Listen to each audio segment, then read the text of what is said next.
Hey guys, tonight we're sinking into a story you've probably never heard told like this.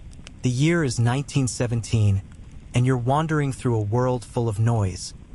Clattering streetcars, player pianos, the thump of boots heading off to war. The air smells like coal smoke and cheap perfume.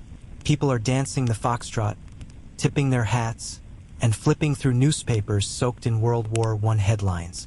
Everyone's distracted, preoccupied. The world's already burning, just not in the way it's about to. You pass a bustling soda fountain where young men in uniform flirt with girls in wide-brimmed hats. You duck into a crowded theater with velvet seats, and someone behind you coughs. But nobody thinks anything of it. Why would they? It's just a cough. Everyone's too busy talking about trenches in France, telegrams, and whether the boys overseas will be home by Christmas. Spoiler, they won't. And you probably won't survive this. So, before you get comfortable, take a moment to like the video and subscribe, but only if you genuinely enjoy what I do here. Drop your city and local time in the comments. I'm always curious who's listening and where. Now, dim the lights. Maybe turn on a fan for that soft background hum. And let's ease into tonight's journey together. You walk along a dusty road in Kansas, horse carts passing now and then, the rumble of progress blending with the steady crunch of your shoes. The world feels like it's shifting. There's war in Europe, but you're not there yet.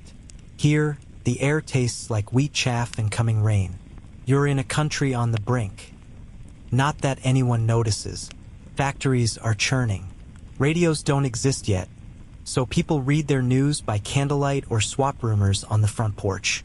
Wood-burning stoves creak in cramped kitchens, and the nation pulses with equal parts optimism and anxiety. Women are marching for the vote. Soldiers are training in crowded camps, and everyone is tired. But life, at least on the surface, still goes on.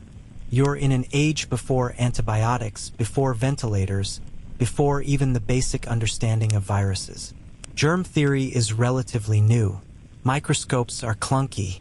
And if you tell someone that an invisible agent could destroy millions of lives, they might squint at you and ask if you've been sniffing chloroform. Not that they'd be entirely wrong, chloroform was used for all kinds of questionable reasons. You pass a schoolhouse where the teacher still rings the bell by hand, her gloves pulled tight against the autumn wind. Inside, the children recite arithmetic in unison, one or two sneezing into handkerchiefs, then folding them and tucking them back into their sleeves, because that was polite. The cities aren't much better. In Philadelphia, in New York, in Chicago, life thrums. Elevated trains clatter overhead, delivering bankers, bootleggers, and bakers to their destinations. Women in long skirts navigate bustling sidewalks, occasionally adjusting the feathers in their hats. Men spit on the ground, because that's still socially acceptable, and carry on to the barbershop or the billiard hall. You stop by a war rally in Boston where the band is playing Over There. People wave American flags, unaware that a far greater enemy is about to arrive. One they can't draft young men to fight. You rest on a bench in a small park.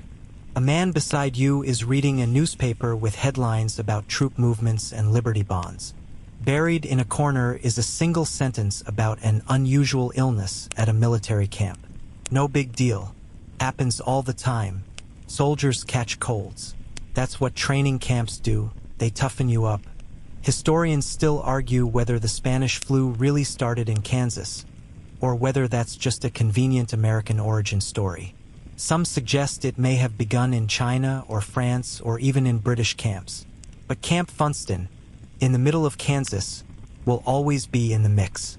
It's one of those weird little facts that history never fully pins down, like who really invented the sandwich or whether Napoleon was short.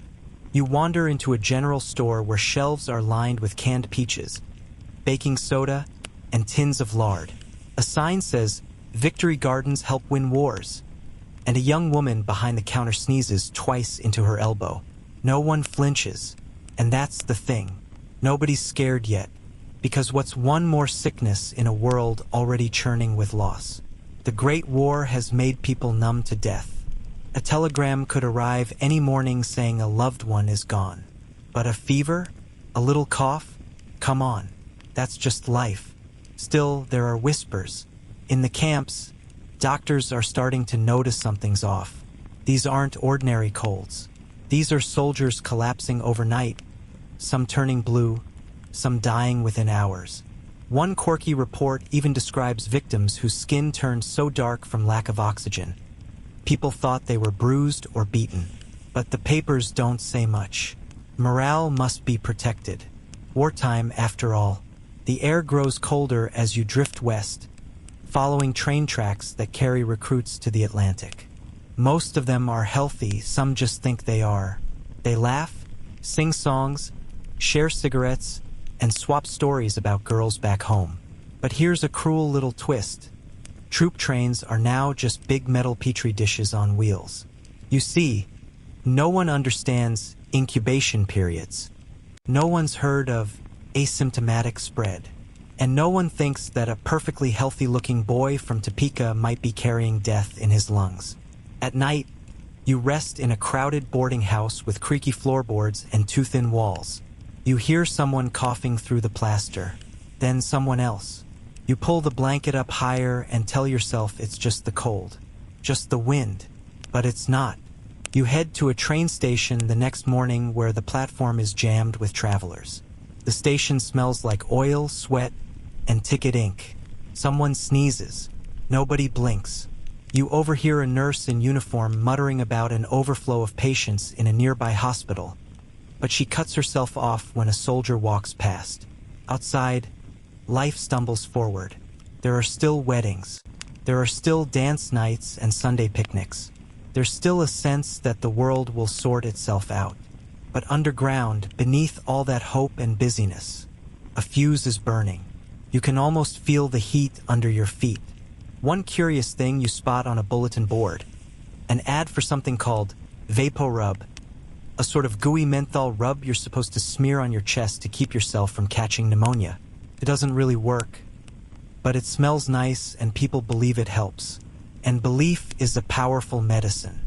A lot of people still think this flu is just a side effect of trench warfare, that all the smoke and mud and bad stew has simply worn down the soldiers. Others are sure it's divine punishment or bad air or a cosmic correction. After all, how could something so awful just happen? Historians still argue whether the early 20th century world was uniquely vulnerable, or whether any generation, anywhere, would have buckled just the same. But here's what's undeniable. You're standing on the edge of something bigger than bullets, bigger than empires, bigger than all the old plagues combined. And no one sees it coming. You pass by a row of houses where laundry flaps in the wind and children play hopscotch on the sidewalk. One of them coughs. Another follows. A mother calls them inside. Then, from a nearby porch, you hear something soft and chilling. A church bell. One slow toll. Then another. Then another. It's starting. You're standing in Kansas, early 1918. A raw wind coils around the base of your neck, tugging at your coat collar as dust swirls across the barracks of Camp Funston. It's a military installation carved right into the flat spine of the Midwest, and everything smells faintly of horse, coal, and something less pleasant. Something sour and warm and oddly sweet. The kind of smell that clings to illness before it has a name. Soldiers march past you, their boots pounding in rhythmic unison. They're young, barely men, most of them. Some joke, others wipe their noses on their sleeves, but a few stagger slightly as they walk, blinking against the sun like it's too bright, too sharp. You follow one of them into the mess hall, where the soup is thick and the talk is thin. That's where it begins. He sneezes, and the world tilts. Within days, this strange new flu, still without a name, just a whisper of that bad cold, explodes through the camp. You walk past bunk after bunk of coughing soldiers. A few look like they've been punched in the face. Blue lips, eyes sunken, skin tight and waxy. It's as if their lungs are drowning from the inside. You want to look away, but something keeps you watching. One of the doctors, a mustached man with weary eyes and ink-stained fingers, mutters about some unusually virulent pneumonia.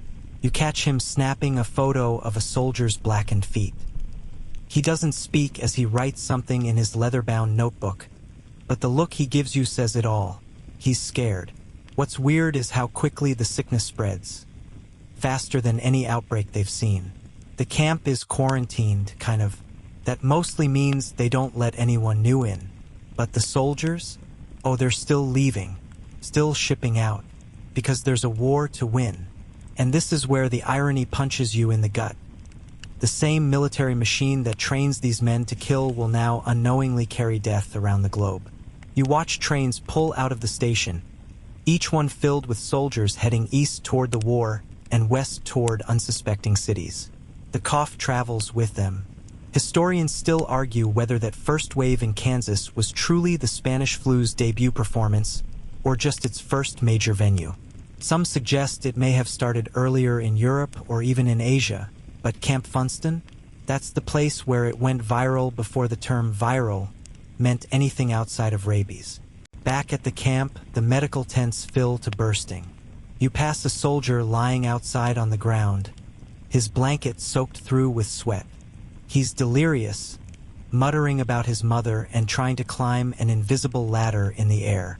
One nurse tries to cool his forehead with a damp cloth, but his fever makes the cloth steam like a kettle.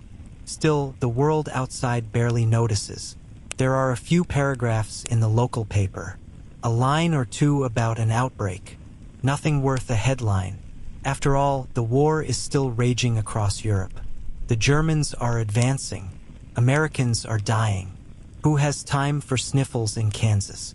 Meanwhile, those infected soldiers arrive in cities.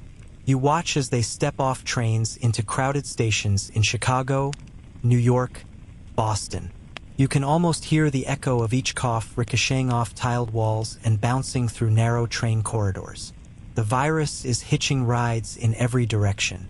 You find yourself in a dormitory in Detroit. A young man named Tommy from the camp is already sick. He's sweating, shaking, and too tired to eat. His roommates laugh it off, call it trench flu, and head to work at the auto plant. By the time you circle back 3 days later, Tommy's gone, and now one of the roommates is coughing. By April, it's clear this isn't just Kansas's problem. Army camps across the country are lighting up with outbreaks. You stand in a barracks in Georgia where doctors are desperately trying to separate the sick from the well using string to divide rooms. It's about as effective as drawing a chalk line to stop a flood. Still, officials keep things quiet. Censorship is strong wartime, remember? The government doesn't want panic. You overhear a colonel telling his secretary that if the public knew how fast this thing was moving, it could demoralize the country. The enemy, after all, might be watching. Loose lips sink ships, and apparently also report flu outbreaks. And so the silence grows louder. You follow one soldier all the way to France. He boards a cramped troop ship where men sleep shoulder to shoulder in hammocks, their breath clouding the air like fog. Someone vomits into a bucket. Someone else is unconscious on the floor. You count the coughs like ticking clocks. By the time they reach the European coast, dozens are dead. Here's the brutal joke. The Spanish flu isn't Spanish. Spain was neutral in World War I, which meant it didn't have wartime censorship. So when Spanish newspapers first reported on the flu honestly in May 1918, they made it seem like Spain was the epicenter. Other countries ran with it, and just like that, the name stuck. Meanwhile, the actual epicenter? Still under debate. Still murky, but Kansas remains high on the suspect list. You stand in the mud of the Western Front now, watching 6 soldiers climb out of the trenches for their turn to fight. Their lungs wheeze, but they keep going. The military machine doesn't pause for illness. If you can hold a rifle, you fight. In the field hospitals, it's worse. You pass through tent after tent of wheezing men. Some doctors try using mustard poultices and whiskey. One desperate medic attempts a bloodletting. That goes about as well as you'd imagine. At night, you return to a train station in the U.S., watching as civilian passengers line up for cross-country trips. The air smells like roasted peanuts and coal smoke. You notice how many people are coughing. You notice how no one else seems to notice. The virus is no longer just riding troop trains. It's on streetcars, on ferries, in classrooms and church pews, and nobody has a clue what's about to hit them.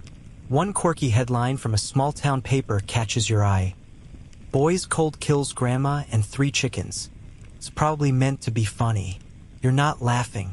You're back in Camp Funston, where they've started burning uniforms and mattresses. One officer tries to seal off the sick wing by hanging wet sheets doused in carbolic acid. It doesn't work, but the place smells like a cleaning product commercial gone wrong. Historians still argue whether more aggressive early quarantines could have changed the course of the flu, or whether it had already slipped too far through too many hands. There's no consensus, just hindsight. By the end of the summer, this first wave seems to fade. People are relieved. Doctors breathe easier. Papers print articles saying the worst is behind us. It's just another flu, they say. Happens every few decades. We're done now, but you're not fooled. You've seen the look in the doctor's eyes. You've walked the hallways where the beds are never cold for long. You've watched trains that leave full and return with empty seats. And somewhere deep down you feel it. The world just sneezed, and the real fever hasn't even started. You drift east now, across the Atlantic, as a troop ship creaks its way into a crowded port in France. Below deck, the air is thick, an old stew of sweat, coal dust, and something darker. You step around a bundle of blankets that, unfortunately, is not just a bundle. Another young soldier lost his fight before even making it to the front. No one speaks of it. The body's quietly removed while everyone else is ordered to breathe through your handkerchief, as if a square of cotton will stop what's coming. The war is still the main character in this global horror story, and the flu is just a shadow in the background for now. You're on the Western Front again. Shells scream overhead. The ground trembles. But you're not focused on the noise of guns, you're listening for coughs. Deep, ragged, wet coughs. You pass a trench medic elbow deep in bandages who waves you off, muttering, "It's just the grip." That's what they called it then. The old flu. A yearly nuisance, not a killer. Only this version is different. It moves fast and hits hard. And just when a soldier thinks he's recovering, he can't breathe. His skin turns a dull blue-gray. His lungs, those poor overworked lungs, begin to fill, not with air, but fluid, like drowning on dry land. You peek into one of the makeshift infirmaries tucked behind the lines. No beds left. Some soldiers are lying on the floor, others propped against the wall, heads tilted up like they're trying to catch breath from the ceiling. A nurse tries to calm one boy who's clawing at his chest. He's 19. He won't see 20. You'd think war would overshadow sickness, but no, the flu starts to spread through units faster than bullets. In some cases, it wipes out more soldiers than the enemy does. Entire battalions are weakened not by gas attacks or trench foot, but by a virus no one can see. And still, life marches on. Because in 1918, if you're not dead yet, you're expected to keep moving. You find yourself in a French village that's already seen its fair share of grief. The residents have fled or hidden. But now, it's not just war they're hiding from. It's the men with fevers and red eyes. A few locals have taken to wearing sprigs of garlic around their necks. One woman waves a lavender sachet in your face like she's trying to banish a demon. Historians still argue whether traditional herbal practices helped or hurt during the pandemic. Some swear that elderberry syrup and garlic poultices gave people a fighting chance. Others say it was wishful thinking, kitchen magic in a world that needed science. And science? Well, science is trying. But the world of medicine in 1918 is a bit of a carnival. You've got one camp arguing that the flu is bacterial, while another says it must be a mysterious miasma, a sort of invisible cloud of sickness that drifts through the air like a bad smell. They don't know yet that it's viral. That takes decades to prove. You hop a train bound for Paris, packed shoulder to shoulder with troops on leave and civilians trying to flee the front. A boy next to you sneezes. No one blinks. A few passengers give him the stink eye, but mostly, They just look tired. Everyone's tired. In the city, you spot a strange flyer on a wall. It reads, Spanish flu, a German plot? And suddenly, you realize the paranoia isn't just about health, it's political. Some believe the flu was engineered, a biological weapon smuggled in via aspirin or sneezed into sausages. Others think it came from Bolsheviks or French prostitutes. That's the thing about fear. It makes people weird. One rumor even suggests it's punishment for sin, a divine retribution for dancing, drinking, and women showing their ankles.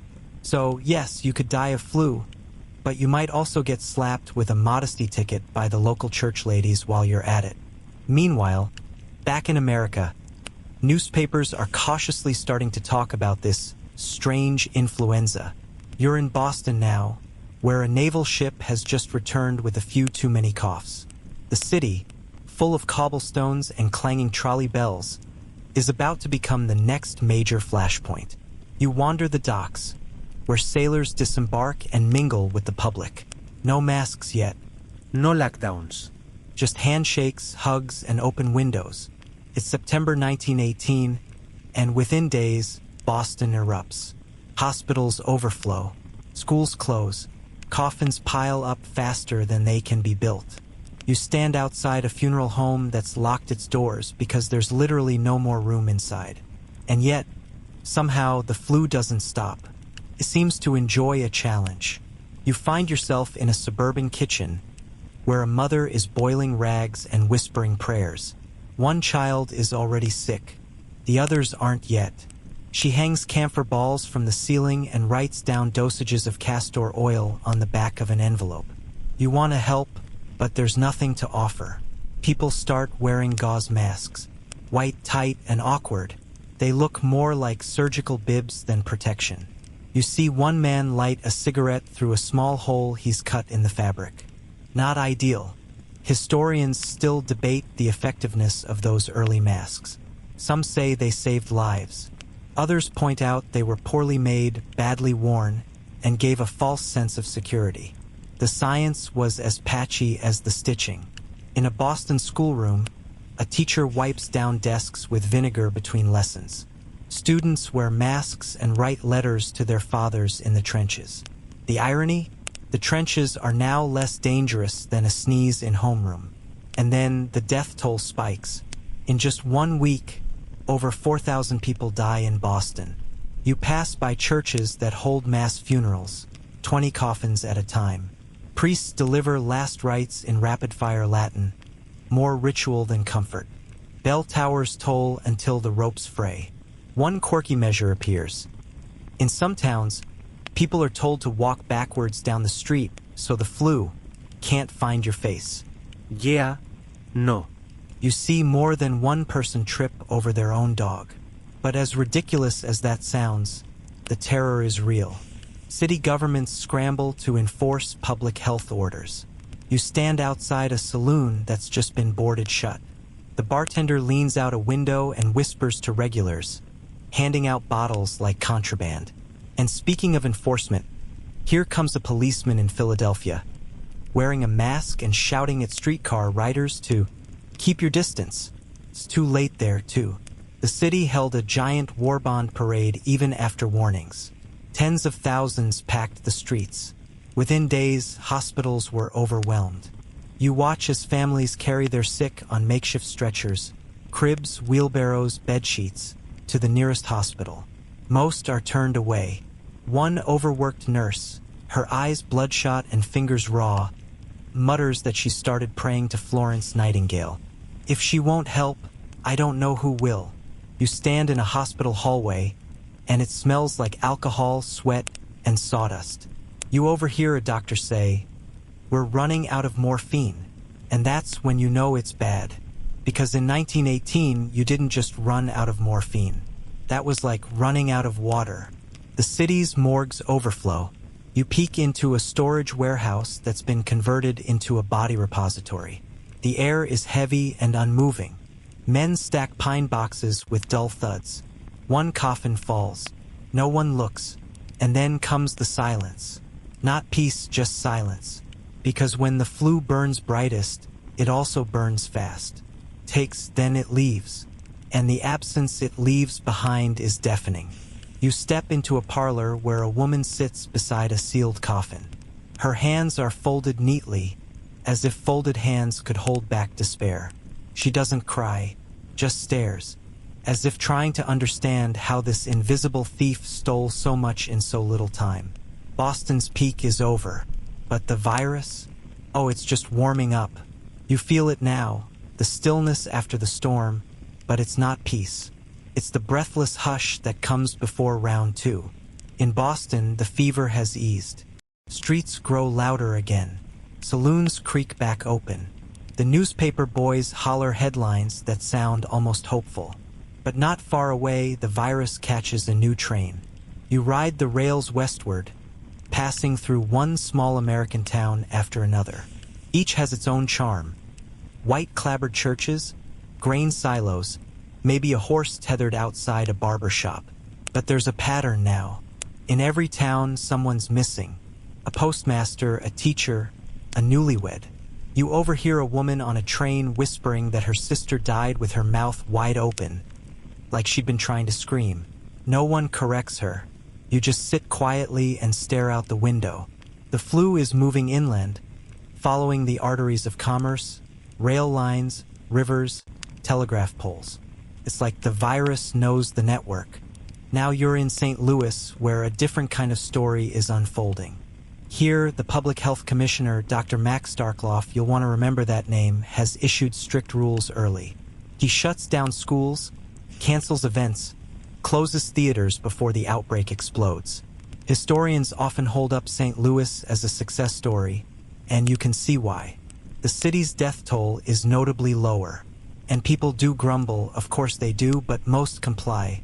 That's the thing. When people cooperate early, suffering eases. But convincing people to stay home, even in 1918, is no small feat. Humans are stubborn creatures, pandemic or not.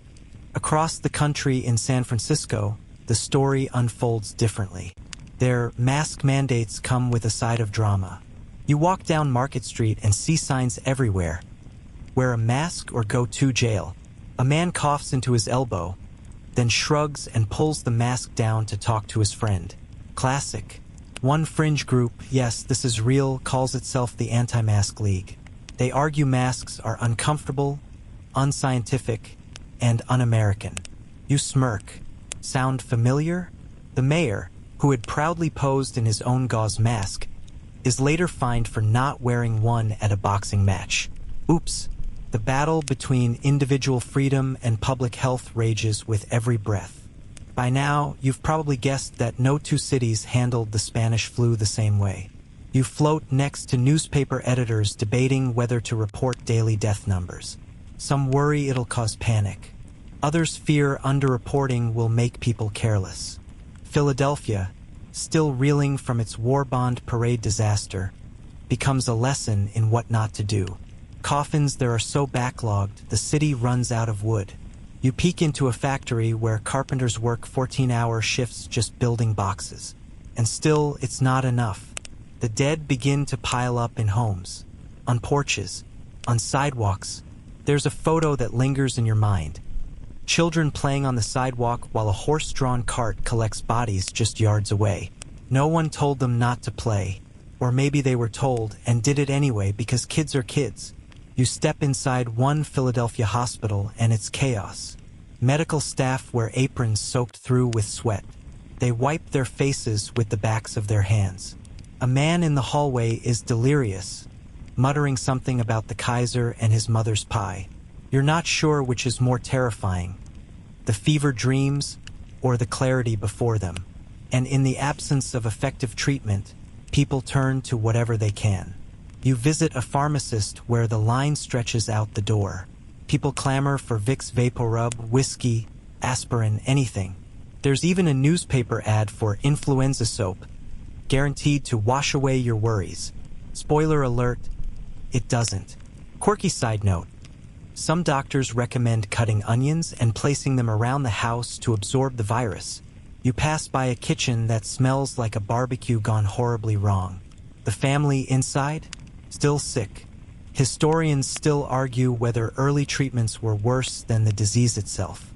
High doses of aspirin, for instance, were standard at the time, up to 30 grams a day. Now we know that's toxic. Some victims may have died not just from the flu, but from the supposed cure. Still, the most common treatment remains time and hope. Lots of hope. You move into rural America now. Out here, the virus travels more slowly, but it still arrives. You step into a prairie town in Kansas. Wide fields, windmills, and one dusty general store. No hospital. No doctor for 30 miles. So when people get sick here, they go quiet and wait. Some survive. Others don't.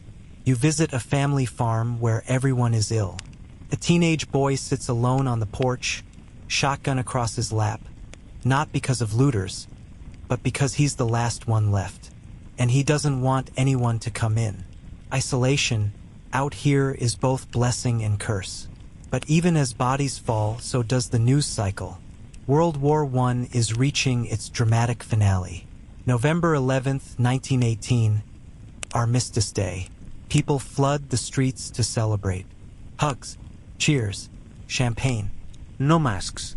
You watch the confetti fall, catching flakes on your sleeve. You already know what happens next. In the weeks following the armistice, infection rates spike again. It's almost poetic, in a tragic way. Peace brings people together and the virus follows. You step into a veterans hospital and see it firsthand. Men who survived mustard gas and bullets now lie helpless from the flu. The irony is almost too much. And here's where things take a cruel turn. The virus mutates. The second wave of the pandemic is deadlier than the first. Comes back faster, stronger, more precise. Like a virus with a vengeance. You remember that image. The gray-blue skin, the gasping breath, the blood-tinged froth. It's all back now. But this time in even greater numbers. Entire households vanish in days. Churches ring bells for funerals but soon stop. Not because people stop dying, but because there are too many to count. One local official declares, "Only ring the bell for the living now." You shiver. There are moments of kindness, of course. In one Chicago tenement, you watch a young woman tend to her neighbors, moving from apartment to apartment with a bowl of hot broth. She's not a nurse, just someone who refused to stop caring. Later, she collapses on her own doorstep. You stand in a soup line beside people who've lost everything. Not just jobs or homes, but their families, their rhythm, their normalcy. The air smells like coal smoke and sourdough. A man sneezes behind you. No one flinches anymore. You're all past flinching. By the end of 1918, the Spanish flu has killed more Americans than the Great War. Globally, some estimate the death toll at 50 million. Others say it could be more. Historians still argue whether it was the deadliest pandemic in human history or merely the most forgotten. And still, the virus doesn't stop. You don't get to rest. Just as the snow begins to settle over Chicago's rooftops and you think maybe, this thing is winding down, the virus pulls a ghastly little trick. It skips back across oceans, spreads into colonies and war-scarred cities, and circles right around again. You're now in early 1919, and what's unfolding isn't a third act. It's more like an aftershock that no one wanted to believe was coming. You drift down a dimly lit hallway in a hospital outside Bombay, where nurses walk barefoot to avoid waking the dying. Someone whispers that the British Empire has counted hundreds of thousands of deaths across India alone. That's conservative. You peek into a ledger where one official scribbles the numbers, then pauses, sighs, and crosses them out. He knows they're wrong, too low, or maybe he's just exhausted. Historians still argue whether colonial governments underreported deaths to maintain control, or because no one truly grasped the scale. Either way, the math doesn't add up. It never really does in pandemics. The dead don't vote, and the living are too busy surviving to count. But you're not just in India. The flu's gone global in a way few things had before. You ride a camel beside a caravan crossing Persia, now Iran, where relief workers describe entire villages emptied out. Not looted, just abandoned. Nothing left but dust, goats, and silence. A shepherd boy covers his face with his sleeve when you pass. He doesn't know what influenza is, only that his mother stopped speaking and wouldn't wake up again. He's walking toward a city, any city. You watch him go. You're now aboard a steamship in the Pacific, slicing through clouds of tropical humidity. On board, sailors cough into their sleeves. Some try to pretend it's just ship throat from the salt air. But you know better. The virus doesn't care how remote the island is. You reach American Samoa, oddly spared so far, thanks to a naval governor who sealed it off early. But not far away in Western Samoa, then administered by New Zealand, things go horribly wrong. A ship from New Zealand arrives and brings the virus with it. Within weeks, nearly a quarter of the Samoan population is dead. You hear the missionaries first, prayers echoing through the jungle, unanswered. You sit on a hill as fires burn in the valley below. The air smells like wood smoke, salt, and grief. You hitch a ride to North Africa, where French colonial soldiers, many conscripted from their homelands, are returning from the front lines. They've carried more than war stories. In Algeria, the flu fills homes and mosques with mourners. In Tunisia, the pharmacies run dry. You overhear a French general telling his aide that people are overreacting. The aide doesn't respond. He just looks away.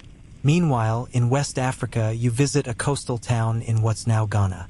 There's no hospital, just a church-turned-sick house.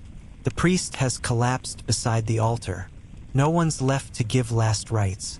You lean back against a cold brick wall in the rear of a Berlin pharmacy, listening to the clinking of glass bottles and the slow murmurs of a tired apothecary. The war is over, sort of. The peace feels fragile, like a porcelain teacup set on the edge of a windowsill. And while governments argue about reparations and borders, you're focused on something more basic: how to breathe without coughing.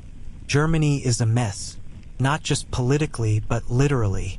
Cities like Hamburg and Dresden are shells of what they used to be, industrially strained, short on fuel, and absolutely not prepared for wave after wave of influenza.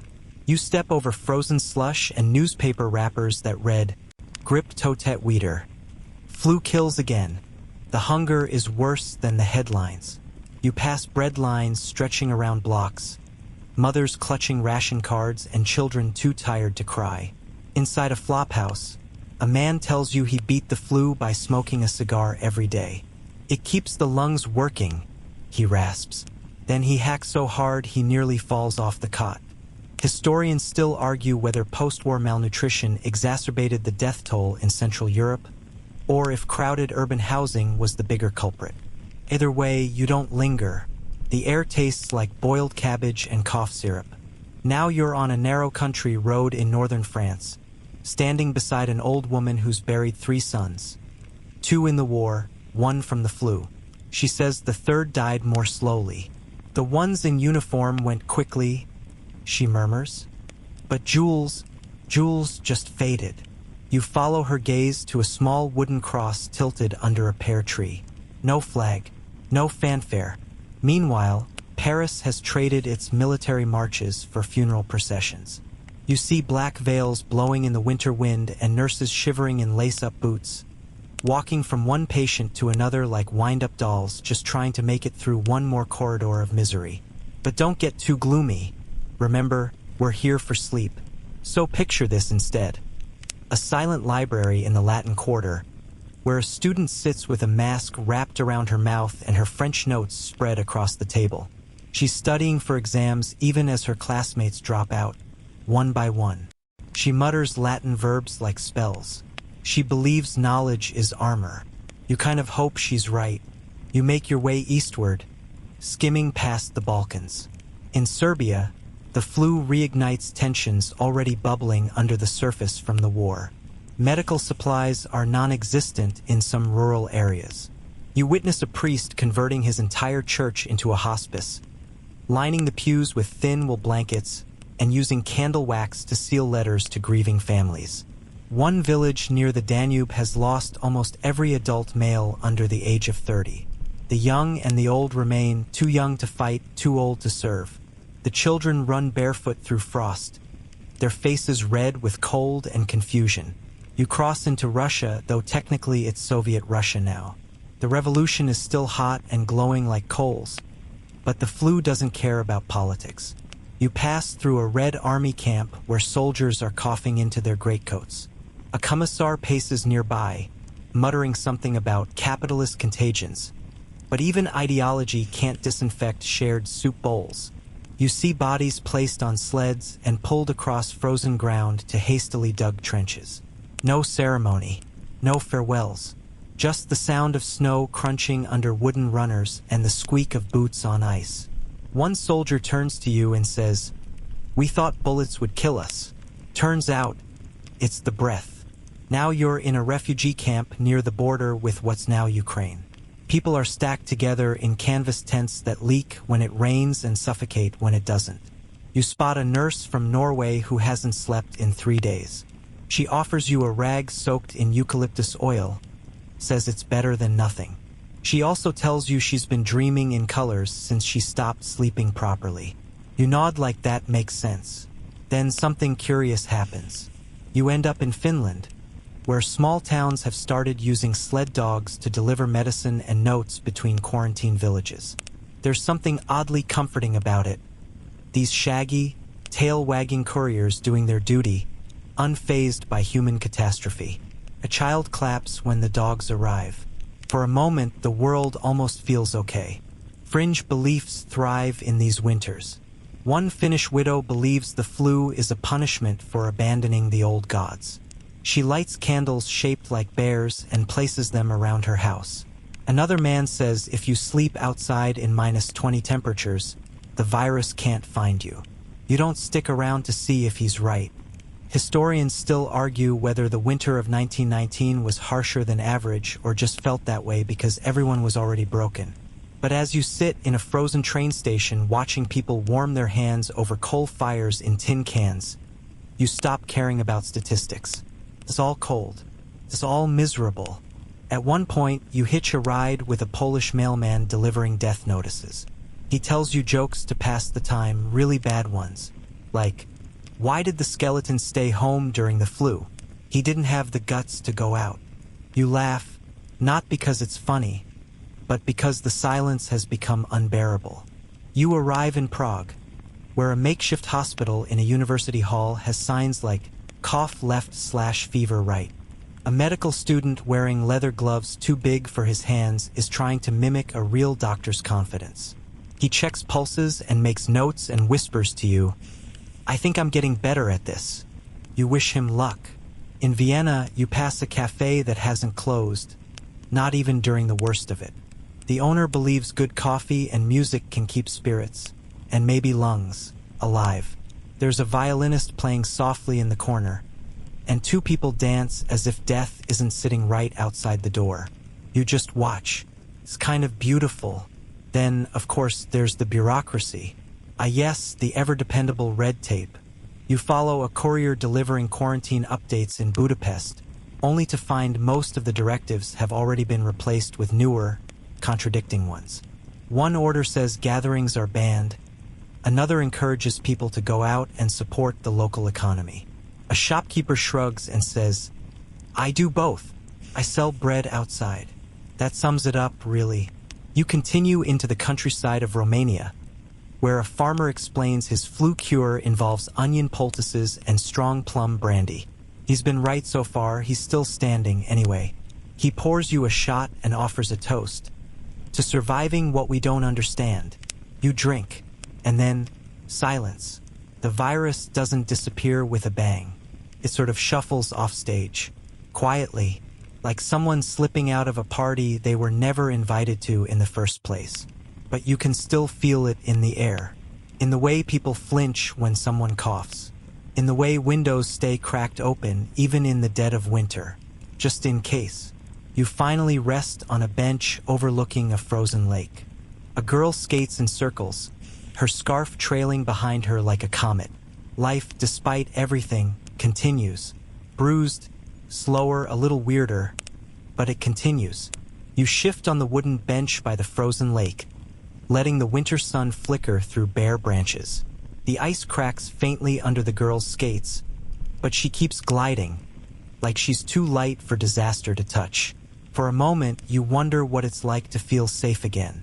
But then a gust of wind rattles dry leaves, and somewhere, a church bell tolls for another funeral. Right, back to it. You trudge into the British Isles, crossing over to London just as a new flu wave crests like a fog rolling down from the Thames. The headlines are bigger this time, bolder, something about a mutated strain, but everyone's already tired of the words. People wrap scarves around their faces like makeshift masks and hold cloves between their teeth because someone said that helped. There's a saying making the rounds: cough in the tube, and they'll clear a carriage for you faster than royalty. You test it. It's true. You pass a chalkboard outside a pub that reads, "Beer kills flu." Doesn't. But the publican looks like he believes it, and you're too cold to argue.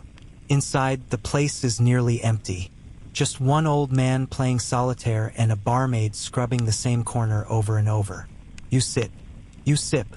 The ale tastes like tin and nostalgia.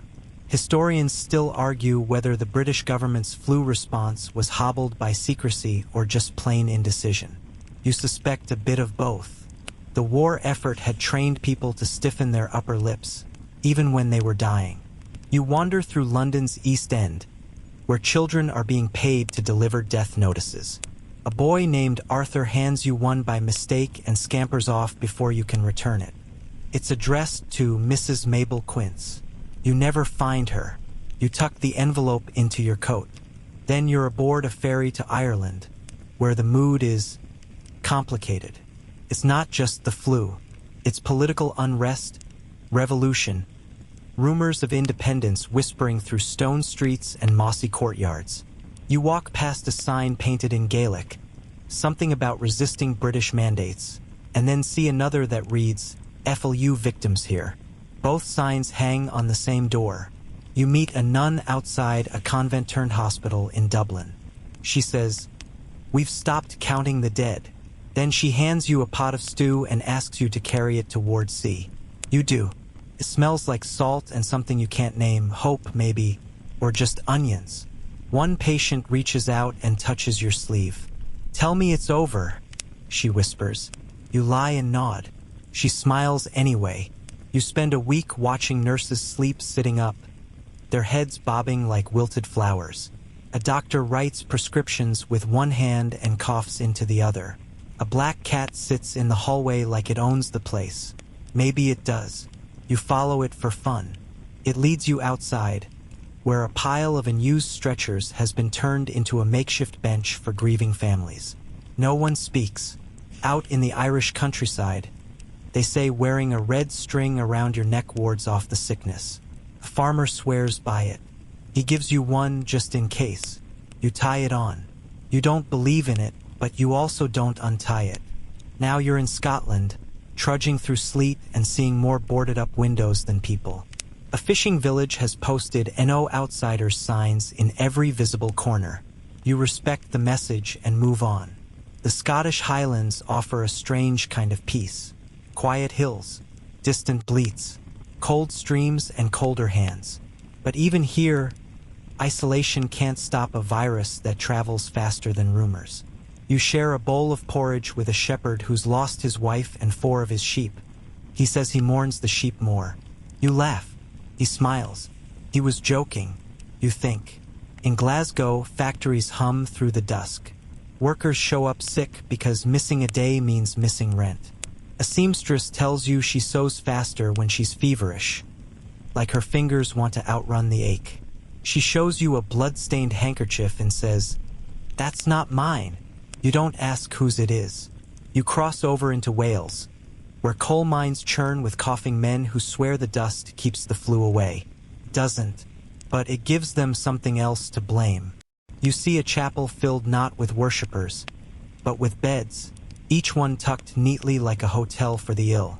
The preacher walks from one to the next, quoting psalms and rearranging pillows. He looks like he hasn't blinked in days. You ask him how he's holding up.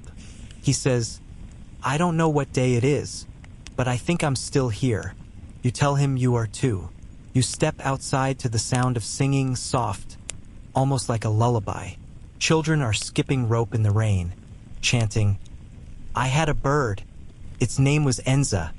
I opened the window and influenza. A nursery rhyme, twisted into a joke. You feel a shiver that has nothing to do with the weather. Now you're on a train to Manchester. The conductor wears gloves and goggles. Looks like a pilot from some steampunk novel. He spritzes vinegar on the seats between stops. No one else speaks. One man keeps opening and closing a pocket watch like he's waiting for time to change its mind. You sit beside a woman in a hat too large for her head. She hands you a peppermint and says, It's all about distraction, dear. Then she tells you about her brother, who died in the trenches, and her sister, who died in bed. You offer her the red string. She declines. My tricks never worked anyway. Historians still argue whether Britain's second flu wave was more devastating because of the Boxing Day rush. Shops reopened, people gathered, and the virus returned with a vengeance. But at this point, you stop tracking the waves. It's not the shape of the tide that matters. It's how much it drags away. You end the day in a small village near Liverpool, where the local grocer has turned his store into a barter post. No money changes hands, just goods and favors. You give him your peppermint in exchange for a blanket. He gives you a wink and says, Not all commerce needs coins. That night, you lie on a mattress in an attic above a bakery, smelling stale bread and coal smoke. The town is silent. Even the mice seem to tread softly. You look at the ceiling and wonder how many have stared at the same boards, hoping their breath won't turn ragged. Sleep creeps up like a patient cat, circling you, testing your edges, curling beside your ribs. You breathe slowly. The window is open just a crack. You think of the girl skating in circles and the shepherd's porridge and the peppermint from a stranger. It all blends into the same memory now. A quiet chaos, stitched together with coughs and kindness. And for a moment, as your eyes blur and your breath evens, it almost feels like it's over. You wake to the smell of cinnamon and smoke. Downstairs, the baker's already stoking the oven, though there's no line outside. Not today. The villagers have started staggering their errands, whispering about invisible air pockets of sickness. You nibble a crust of yesterday's bread and decide it tastes like uncertainty. You step outside. A fog rolls in. Not the romantic kind from old novels, but a damp blanket that clings to your coat and makes you cough into your elbow. Passing postman nods at you but doesn't stop. He carries no letters, only a small satchel of obituaries. You wonder how many names he's read this week, and how many he recognized.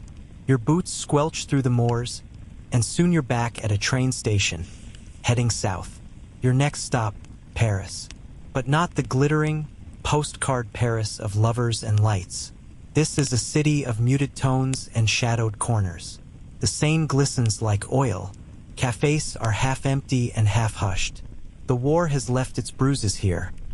Buildings pocked with bullet holes, faces worn like aged parchment. But now the flu paints a second layer of misery over the first. People walk with scarves tied like masks, embroidered with prayers or simply stitched shut in panic.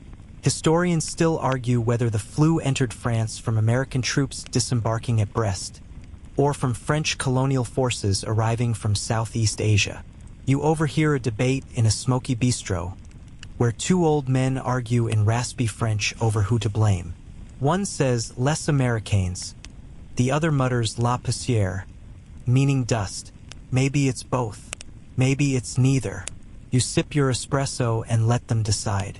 You meet a nurse at Hotel Dieu, one of the oldest hospitals in the city. She looks young, too young, but her eyes have seen enough to fill novels. She tells you they're out of gauze, so they use torn bed linens now. It makes the patients feel less like strangers, she says. Like the hospital itself is tucking them in. In the hallway, you pass a priest with trembling hands. He's muttering the last rites so softly you mistake it for a lullaby. A nun corrects you. It is a lullaby, just the final one. You nod. She doesn't smile. Out in Montmartre, the artists are still painting, though their canvases have turned gray and red. A woman in a tattered beret sketches a skull wearing a top hat.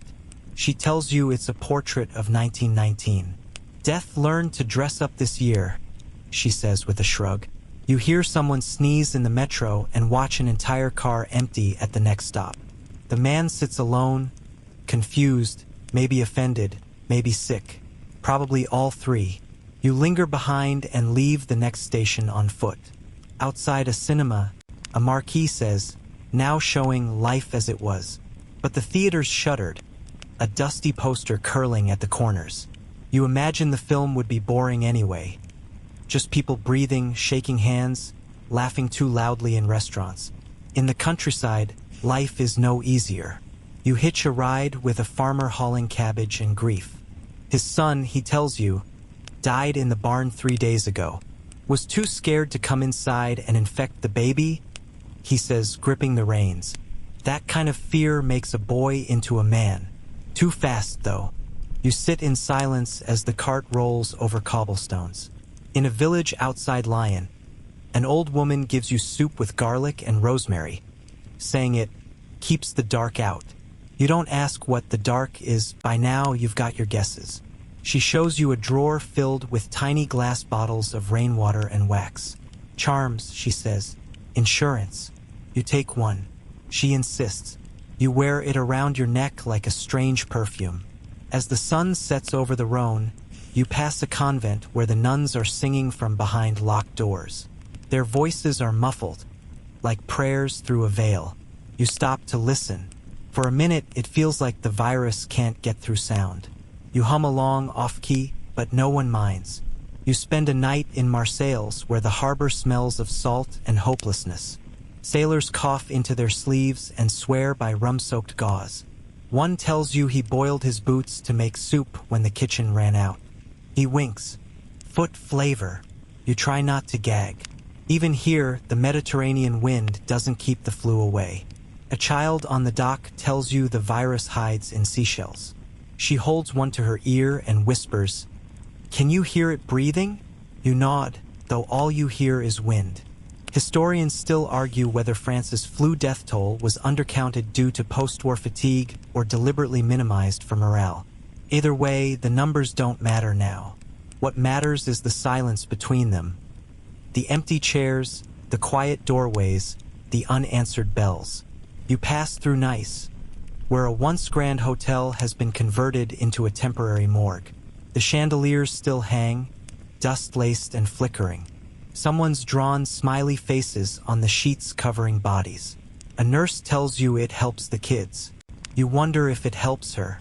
In a small border town near the Pyrenees, a shepherd gives you a warm drink made from wine, honey, and something green you can't identify.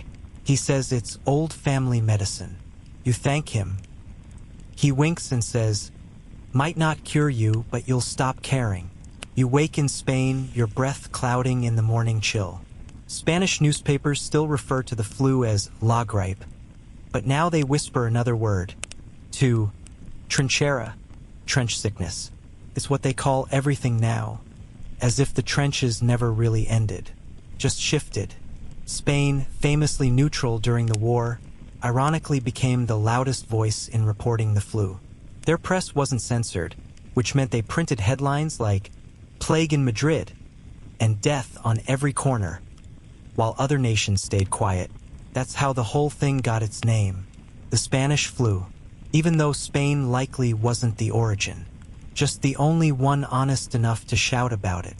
You walk through Madrid's narrow streets, past churches packed with the dying, then emptied, then packed again. A man sells rosemary sachets for a coin. You buy two. One for your pocket, one for someone who might need it more.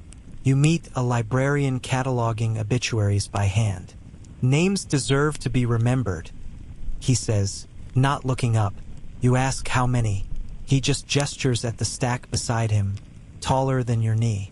A child draws a picture on the library wall. A stick figure with wings and a mask. No caption. Doesn't need one. You pass a street performer juggling lemons. Vitamin C, he shouts, fights the demons.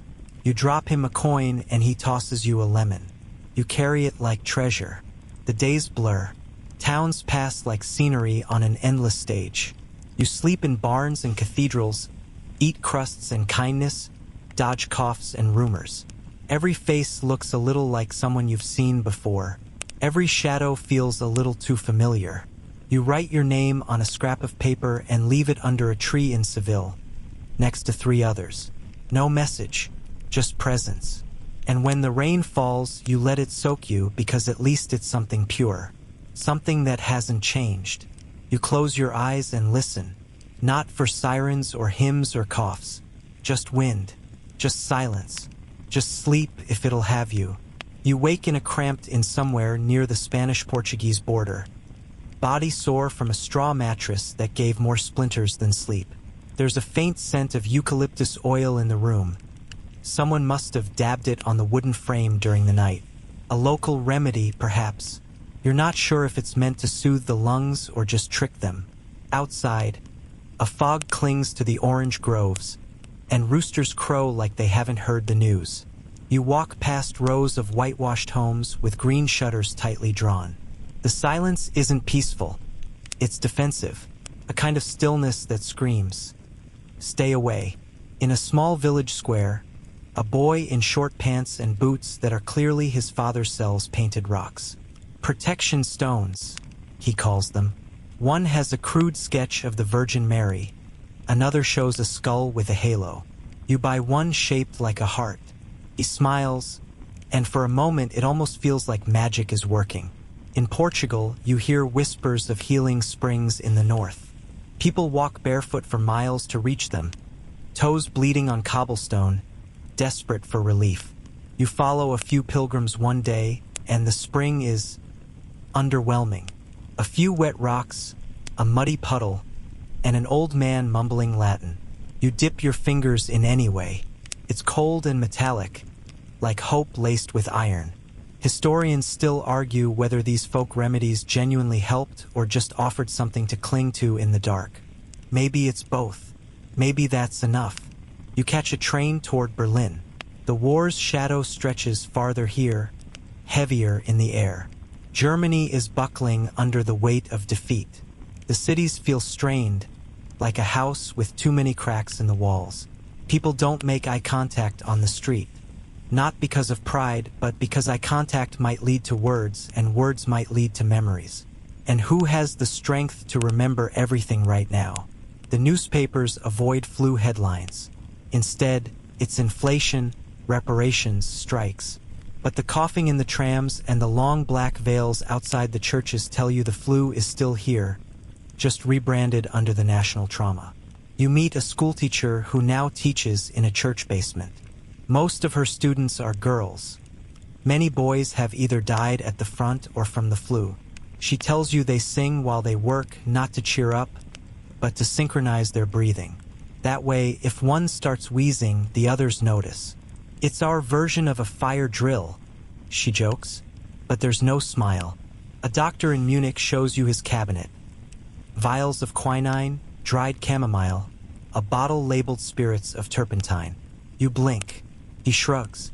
We tried it on 2 patients. One died. The other survived. So, 50-50. He pours himself a shot of schnapps and offers you one. You take it, and it burns your throat in a strangely comforting way. On the road to Leipzig, you hitch a ride in a cart pulled by a mule named Karl. The farmer driving doesn't say much, but hands you a potato as a kind of silent welcome. You bite into it raw. It's awful, but he nods approvingly. Keeps the bile balanced, he grunts. You nod back. Your bile, whatever that is, feels very balanced now.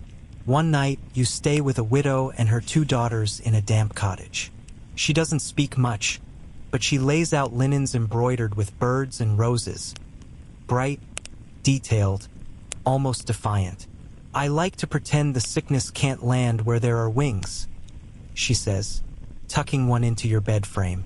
You don't believe her, but you sleep better anyway. You dream of funerals without mourners. Just black umbrellas in rows and a priest talking to the wind. When you wake, your pillow is damp. Could be sweat, could be tears, maybe both. In the marketplaces of Dresden, people trade more in stories than goods. A man says he cured himself by swallowing a silver spoon. Another swears by onion slices in his socks. A woman swears off sugar, believing sweetness feeds the sickness. You don't laugh. You've heard worse from doctors. You hear someone cough behind you and flinch. This reaction is almost instinct now. A survival tick, like checking a room for exits or holding your breath when passing a crowd. In Berlin, posters plastered on walls shout messages like, "Breathe through a handkerchief," and "Boil your linens." You watch a policeman ticket a man for spitting. Not for manners, spit is danger now. Portable plague juice. The man argues, coughs twice, and gets a punch instead of a fine. At the zoo, even the animals look uneasy. A zookeeper says they've had to isolate the monkeys. They were catching colds from the visitors. "Imagine dying from a human sneeze," he says. "Tragic." You nod. "And relatable." You pass a woman wearing a gas mask, not for chemicals but for germs. It's comically large, almost cartoonish, with lenses like dinner plates. But nobody stares. You're not sure whether that's compassion or fatigue. Historians still argue whether Germany's post-war condition accelerated the flu's spread due to mass displacement and collapsing healthcare systems. The irony isn't lost on you. A country trying to rebuild from one nightmare, only to be quietly gutted by another. You board a train headed east, into Poland, where borders are shifting like sand. The guards don't ask for passports anymore, just your temperature. You fake a sneeze to see what happens. They draw their guns. You don't try it again. In Krakow, you see a cemetery with more fresh graves than old ones. The dirt hasn't even settled. Mourners pass by like clockwork, heads bowed, scarves tied tight, as if grief alone might keep them warm. A baker gives you a loaf shaped like a spiral. "Old design," he says. "Symbol of life going forward." You take a bite. It's dry but comforting. You save the last piece for your pocket. Not for later hunger, just to remember that something warm touched your hands today. A boy and his grandmother sit on a stoop playing a game with bones. Not dice, actual animal bones. She tosses them like runes, muttering under her breath. She thinks they tell her when it's safe to go outside, he explains. They've been wrong a lot. You reach a hospital in Lublin where nurses wear black aprons instead of white. Stops the stains from showing. One explains. You nod, trying not to imagine what kinds of stains she means. A doctor there offers you a garlic clove wrapped in cloth. "Hang it over your bed," he says. "It'll protect your dreams." You hang it from your pack. Whether it wards off sickness or nightmares, you're not sure, but you'll take either. In the village of Sandomierz, you stay in a schoolhouse that's been turned into a recovery ward. Most of the patients aren't moving. One groans softly, eyes barely open. A nurse reads aloud from a prayer book, even though her voice is hoarse and trembling. You sit beside her, and for a while the words mean nothing, but the sound feels like something. That night, a wind blows through the cracks in the walls, humming like a distant lullaby. You wrap yourself in wool and memories, listening for the storm that might not come. And when you finally sleep, you dream of color again. Vibrant oranges, painted stones, embroidered wings. Fleeting, fragile brightness. Even here, the next morning, you awaken to frost clinging to the window like a thin breath frozen in midair. You rub it away and see a line of bundled figures moving across the field, silhouettes weighed down by luggage, grief, or both. You've crossed into Eastern Europe now, and the flu has come with you. Uninvited, unrelenting, and somehow always just a step ahead. Your boots crunch on gravel as you leave the makeshift infirmary.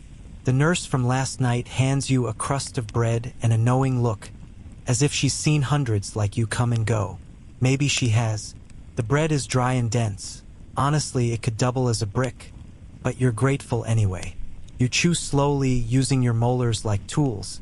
You hitch a ride with a postal wagon heading toward Kiev. The driver is quiet, his gloves patched and mismatched. At one point, he reaches under his seat and pulls out a jar of pickled garlic. Without speaking, he hands it to you. "Flu doesn't like garlic," he finally says. "But maybe it just hates the smell like everyone else." You try not to take that personally. The Ukrainian countryside rolls past, dusted in early snow. Fields lay dormant, as if even the land itself is in mourning. Villagers here speak in hushed tones, not out of superstition, but practicality. Sound, it seems, travels faster than recovery. News of outbreaks, deaths, or miracle cures spreads like wildfire. And like wildfire, most of it is smoke. In one village near Lviv, you meet a grandmother who insists that singing at sunrise can cleanse the lungs. Her voice is clear and surprisingly strong. She teaches you an old lullaby about a sparrow who loses its way in the fog but finds home by singing. You hum it later that night by candlelight, even though you're alone. Or maybe especially because you're alone. You visit a priest. You cross into the Balkans under a sky that looks bruised. Dark purples bleeding into gray as a cold drizzle pats against your shoulders like indifferent fingers. The roads are narrow and stubbornly muddy, carved through mountains that lean in like suspicious uncles. Your coat's heavier now, not from layers, but from memory. It carries the weight of garlic charms, mismatched coins, and that paper flower, now a fragile husk but still intact. You find yourself in Belgrade first. The city looks exhausted, like a boxer mid-round, swinging out of habit more than hope. Buildings here were bullet wounds from the war, their bricks crumbling like scabs picked too soon. The flu, of course, found its way in anyway. Death has no respect for recent trauma. The hospital, if you can call it that, is inside a half-demolished schoolhouse. Desks turned into beds. Chalkboards now bear rosters of names, many with lines crossed through them. A nurse gestures to one name and says, "He was alive yesterday." She says it without drama, like announcing the weather. You stop asking questions after that. They're low on alcohol, so they've taken to disinfecting wounds with strong plum brandy. You help clean a cut on a man's arm. He winces but doesn't flinch. "Tastes better going down," he mutters. You hand him the bottle anyway. He toasts to his dog, who apparently outlived 3 cousins and 2 neighbors. You suspect the dog knows something you don't. In the market square, vendors hawk loaves shaped like lungs. You blink twice, but yes, that's what they are. "Eat this," says one seller, and you breathe better. You buy one out of curiosity. Tastes like cloves and regret. A woman selling wool socks gives you a free pair. "Wool keeps death from the toes up," she says. Makes perfect sense.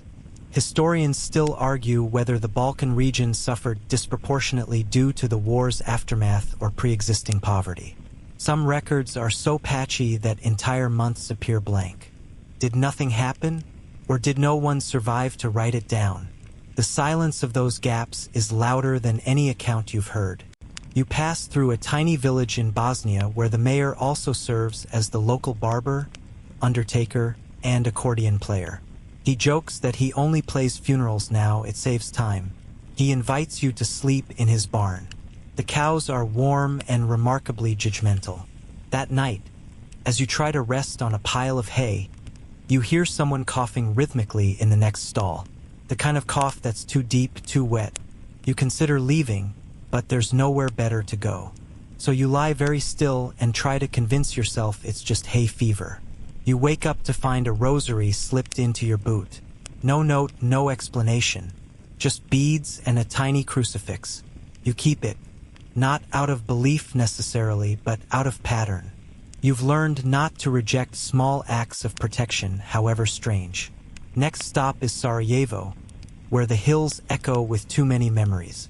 Here, quarantine zones are marked not with signs, but with fire. Small signal pyres at the edge of neighborhoods. 1 means sick, 2 means too late. You ask who lights them. "Depends who's still alive," someone replies. There's an underground radio station broadcasting bedtime stories to flu patients. No music, just voices telling old fables. Slowly, gently, like the sound of a parent pretending everything's fine. You spend an hour crouched by a receiver, listening to a tale about a fox who trades his tail for wisdom. You're still not sure he got a good deal. In a mountain village near the Montenegro border, a woman reads tea leaves for a crowd of anxious farmers.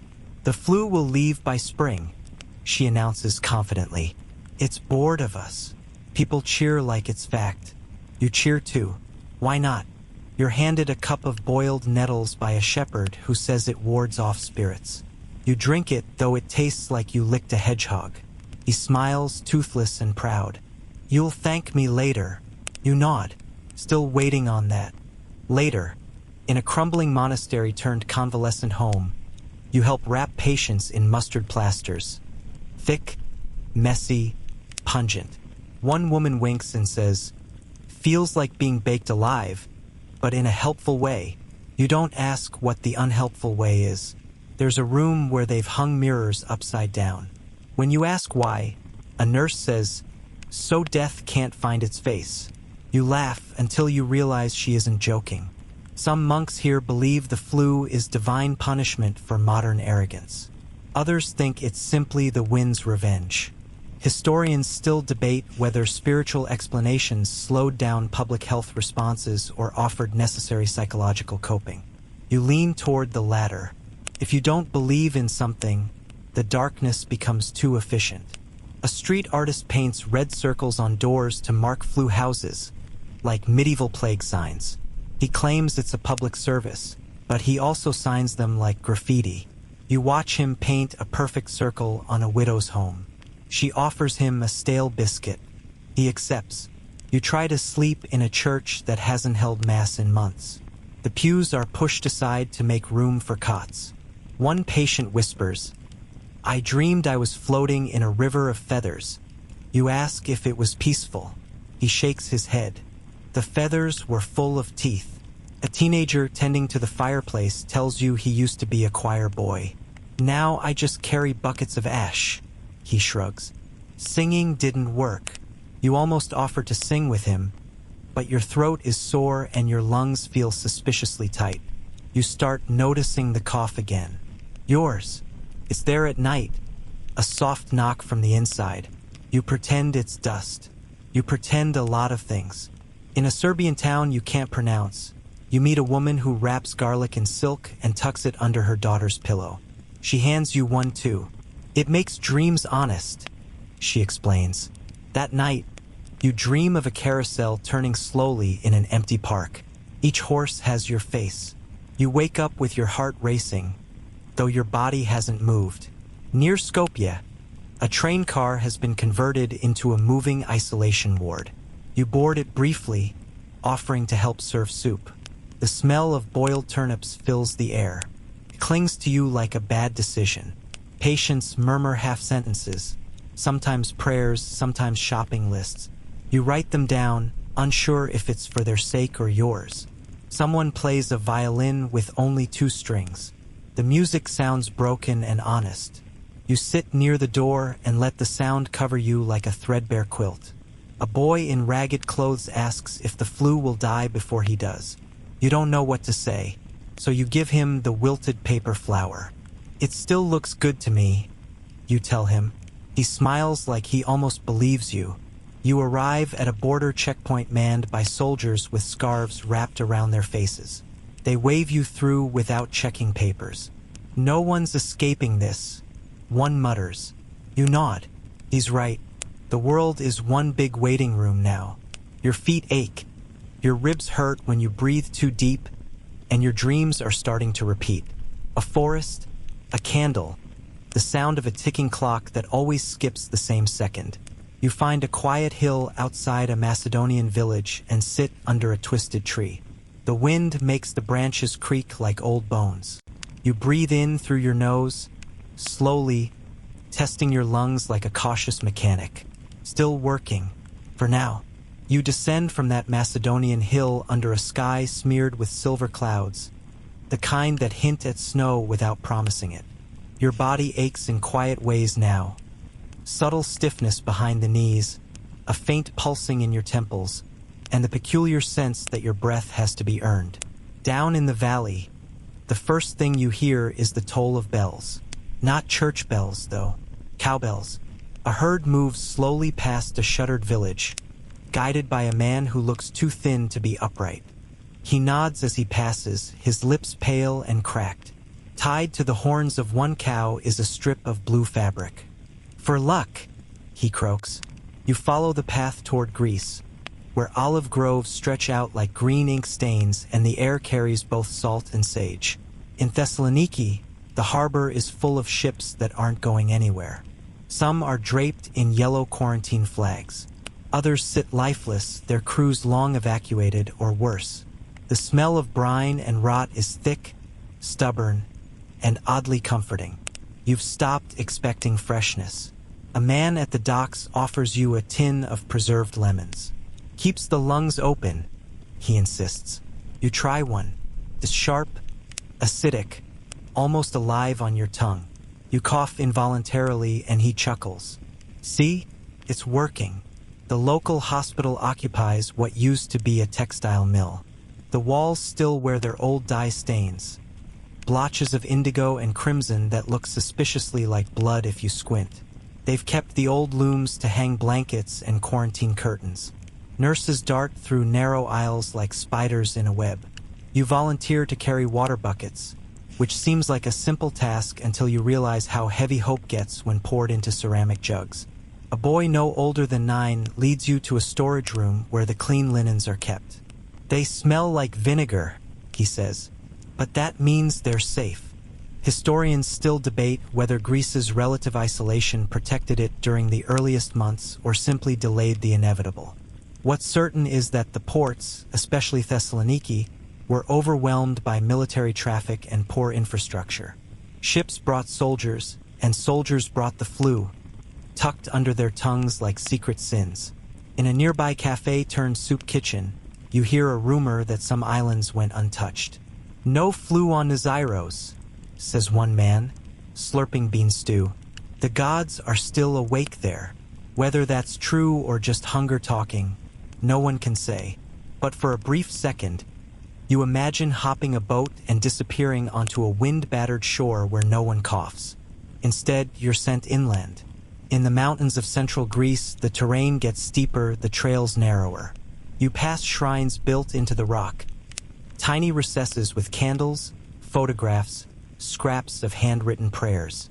Most ask for the same thing, not to be the next one taken. A shepherdess lets you sleep beside her flock one night. She teaches you to say, Xi Omicron Rho Kappa Zeta Omega Sigma Epsilon. I ward you off, before sleeping, like a talisman against nightmares. You whisper it. It doesn't help. You dream of a room filling with feathers again.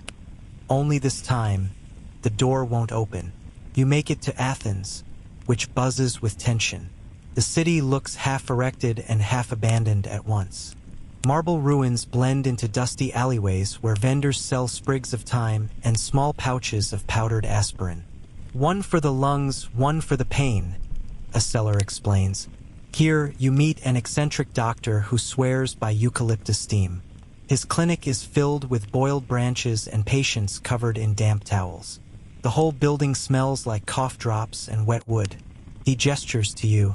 Inhale deeply. If your sinuses scream, it's working. You feel faint after 20 minutes. Congratulations, he says. You're still alive. Encouraging. One patient believes the flu can't strike if you sing old folk songs every morning. Another ties horsehair around their wrists to confuse the fever. You nod, take mental notes, and realize how thoroughly reason and ritual have started to blur. You meet a widow who claims she's never once sneezed. My secret? She leans in. I curse at the wind every day. You ask if it helps. No, she says, but it feels fantastic. In the city square, you watch a group of children playing hopscotch on tiles drawn in charcoal. Each square is labeled with an ailment. Cough, chills, dizziness, Hope. They laugh as they land on each. You wonder if they understand, or if they've just accepted this is how life works now. The flu hits poorer districts harder. You walk through one area where curtains have been permanently drawn, even during daylight. A man explains, "It's not about privacy. It's about pretending." He invites you in for tea made from boiled orange peels. It tastes vaguely of sadness and sugar. Historians still argue whether government measures in Athens, sporadic quarantines, inconsistent mask usage, were based on science or public pressure. What's clear is that chaos wore a very professional face here. One day, schools would open. The next, they were mass infirmaries. You watch a classroom where equations are still on the board behind rows of occupied sickbeds. There's a rooftop where people gather at dusk to shout at the sky. Some scream names, others curse fate. A few simply weep. You join them. You don't shout. You just listen. You begin coughing again. This time it's different, thicker, more deliberate, like something inside you is testing its voice. You sit down beside a fountain and press your palms against your ribs. They feel sore. You exhale slowly, counting. 1, 2, 3, 4. Still breathing. That's something. A priest offers you a lemon spritz from a pewter bottle. Kills whatever's hiding in the chest, he says. You ask if he means metaphorically. He doesn't answer. You sleep under a statue of Athena one night, wrapped in a blanket that smells faintly of garlic and mold. You have a dream about a bridge made of bones. When you cross it, the bones whisper your name. You don't stop walking. The next morning, a child gives you a tiny painted rock shaped like a heart. For strength, she says. You tuck it into your pocket with the silk garlic and wilted paper flower. Your coat is now more talisman than clothing. You meet an old man who survived typhus, war, and 2 marriages. This flu, he says, squinting at the horizon, it's just another kind of storm. You ask how he got through the others. He grins. I stayed interesting. You begin walking again, following the coast. Salt in the air, sand in your boots. You hum that violin melody from the Balkan train car. It helps you time your steps. It helps you remember you're still moving. The sea seems quieter now, as if even the waves are trying not to spread anything. You watch a gull circle above, then vanish into cloud. You wish you could follow it. You settle for walking toward the next hill. You still cough, but for now the air tastes clean. You reach the edge of Athens as the sun sulks behind the Parthenon. Bleeding tangerine light across stone columns that have watched plagues come and go like passing theater. You barely glance back. You've learned not to look over your shoulder too much. It invites the kind of melancholy that sits on your chest at night. The road south to the Peloponnese curls along dry hills and citrus groves, occasionally narrowing into what could generously be called goat paths. You're told there are fewer people down there, fewer cities, fewer sick, but also fewer doctors. A fair trade, maybe. Fewer funeral bells. You stop in a village where the stone houses are sun-bleached and quiet. The local healer greets you by holding up a sprig of rosemary and a rusted pair of tongs. For disinfecting the air, she says, waving them vaguely like conducting an invisible orchestra. You smile and pretend that makes total sense. Someone offers you bread soaked in wine, claiming it prevents infection. It's a bit stale and aggressively sour, but you're too hungry to argue. A goat chews on your sleeve while you eat, which seems like the most affection you've gotten in weeks. There's a rumor floating through these parts, that the flu came not from soldiers or ships, but from a cursed manuscript read aloud during a wartime funeral. A local fisherman swears he heard the chant in his dreams before he got sick. It was in Latin, he whispers, but the fish understood it. You decide not to ask follow-ups. Historians still argue whether the southern Greek countryside was spared longer due to geography or sheer stubbornness. Whatever the reason, there's a brittle kind of hope here. People still talk about after, as in, after this ends, we'll fix the bell tower, or after this ends, my son will marry. You don't hear that kind of talk much anymore. One evening, you find yourself seated around a fire with 3 shepherds and a blind accordion player. They drink something strong and cloudy and make you try it. It burns like truth. Then they start singing a song that doesn't seem to have a melody, just a slow spiral of sorrow. It's catchy. By morning, you've agreed to help carry supplies over the Taygetus Mountains. The path is steep, carved with mule prints and coated in frost. One wrong step, and you'd fall into a ravine lined with thorns and forgotten curses. You count each footfall like a prayer. At one stop, a woman in black teaches you how to wrap garlic in muslin and pin it behind your ear. The left ear only, she warns, or it draws the bad wind. You nod. Bad wind seems entirely plausible these days. The mountain hamlets are oddly cheerful, possibly because their residents are extremely superstitious or just slightly drunk. You pass homes with red threads tied to every doorknob. To confuse the spirits, says one old man, handing you a boiled egg with a perfectly painted evil eye. They don't like being watched. In one village, the mayor is also the barber, baker, and grave digger. He's efficient and has very little patience for hysteria. We've had 5 pandemics since my grandfather, he shrugs. This one just came with fancier names. He trims your hair with sheep shears while explaining how to tell real fever from lovesickness. You're not sure which you've got. Your feet are cracked and swollen by the time you descend into the valley near Sparta. The ruins here feel heavy, not just from age, but from the weight of all the silence. Once, people shouted and bled and built legends here. Now the wind just rattles through broken columns like a bored house guest. You sleep beneath a fig tree and dream of your own breath turning to smoke and floating away. When you wake up, it takes a moment to believe you're still solid. In the local village square, someone has built a crude puppet theater. Children watch a show about a talking goat who fights the flu with sarcasm and garlic. The puppeteer coughs between lines, but powers through with the energy of someone whose paycheck depends on laughter. You laugh too. You can't help it. The laughter brings a small ache in your side.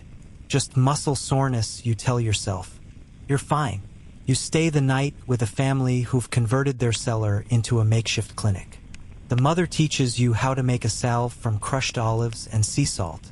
It does nothing, she says, but it feels like trying. That's good enough.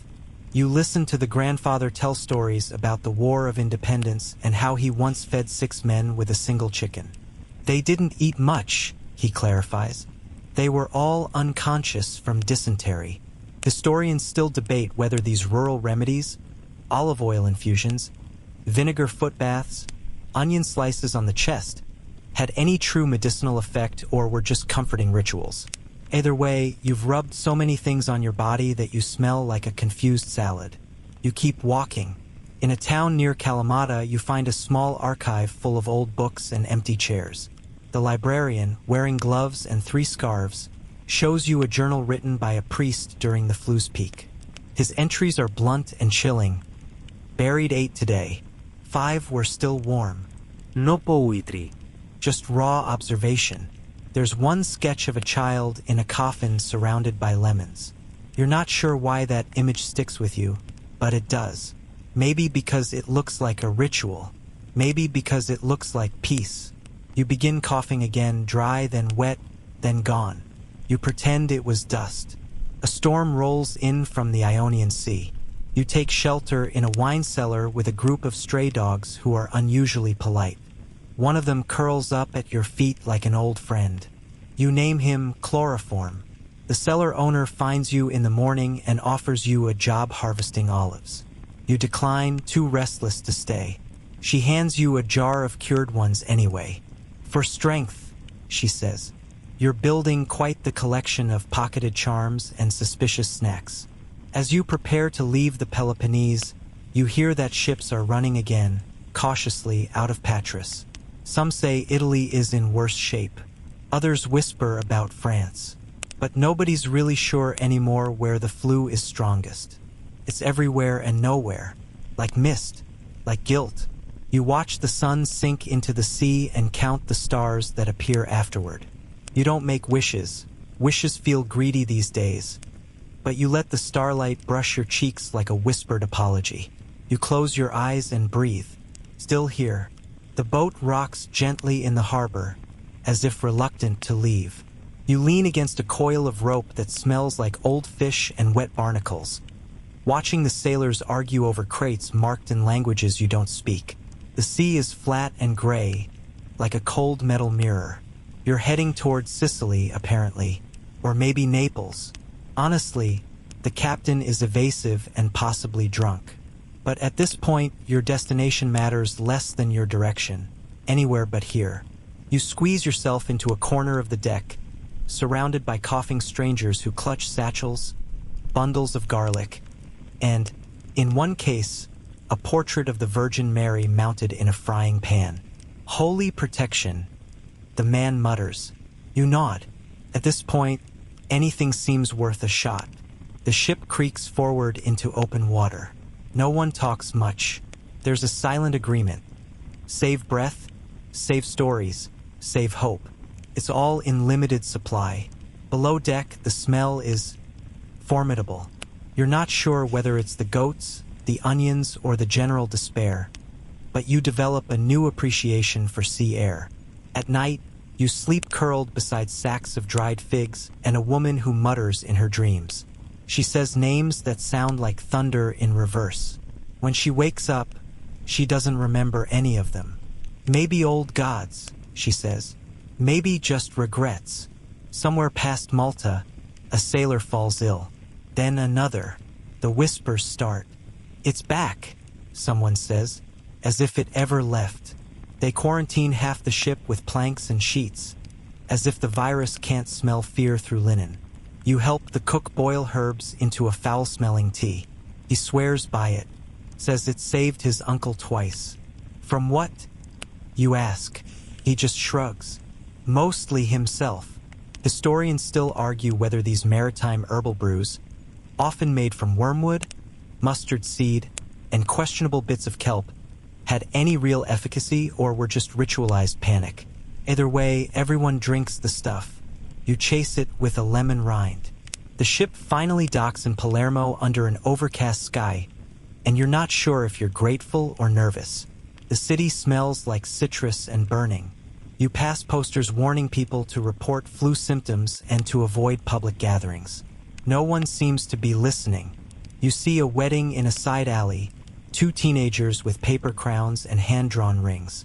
Their kiss is brief, their masks never fully removed. The guests throw flower petals, or possibly shredded paper from canceled newspapers. It's oddly beautiful.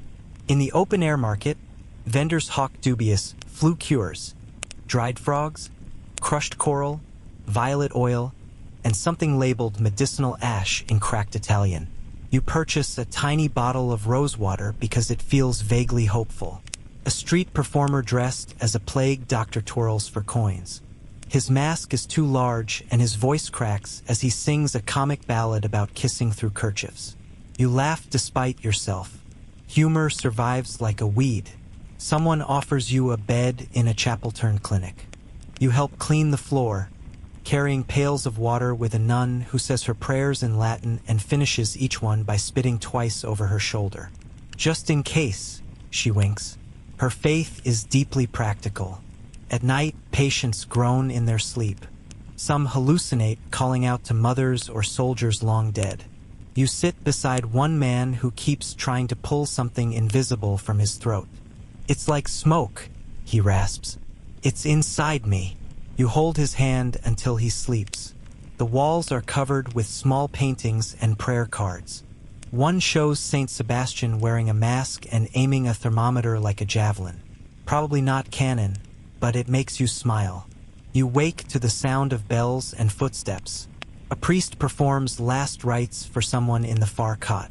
He moves like someone who's done this too many times. When he leaves, he drops a single carnation onto the bed. You steal it for your coat pocket. Later that week, you walk through the Palermo Cemetery, a place that's run out of room for the newly dead.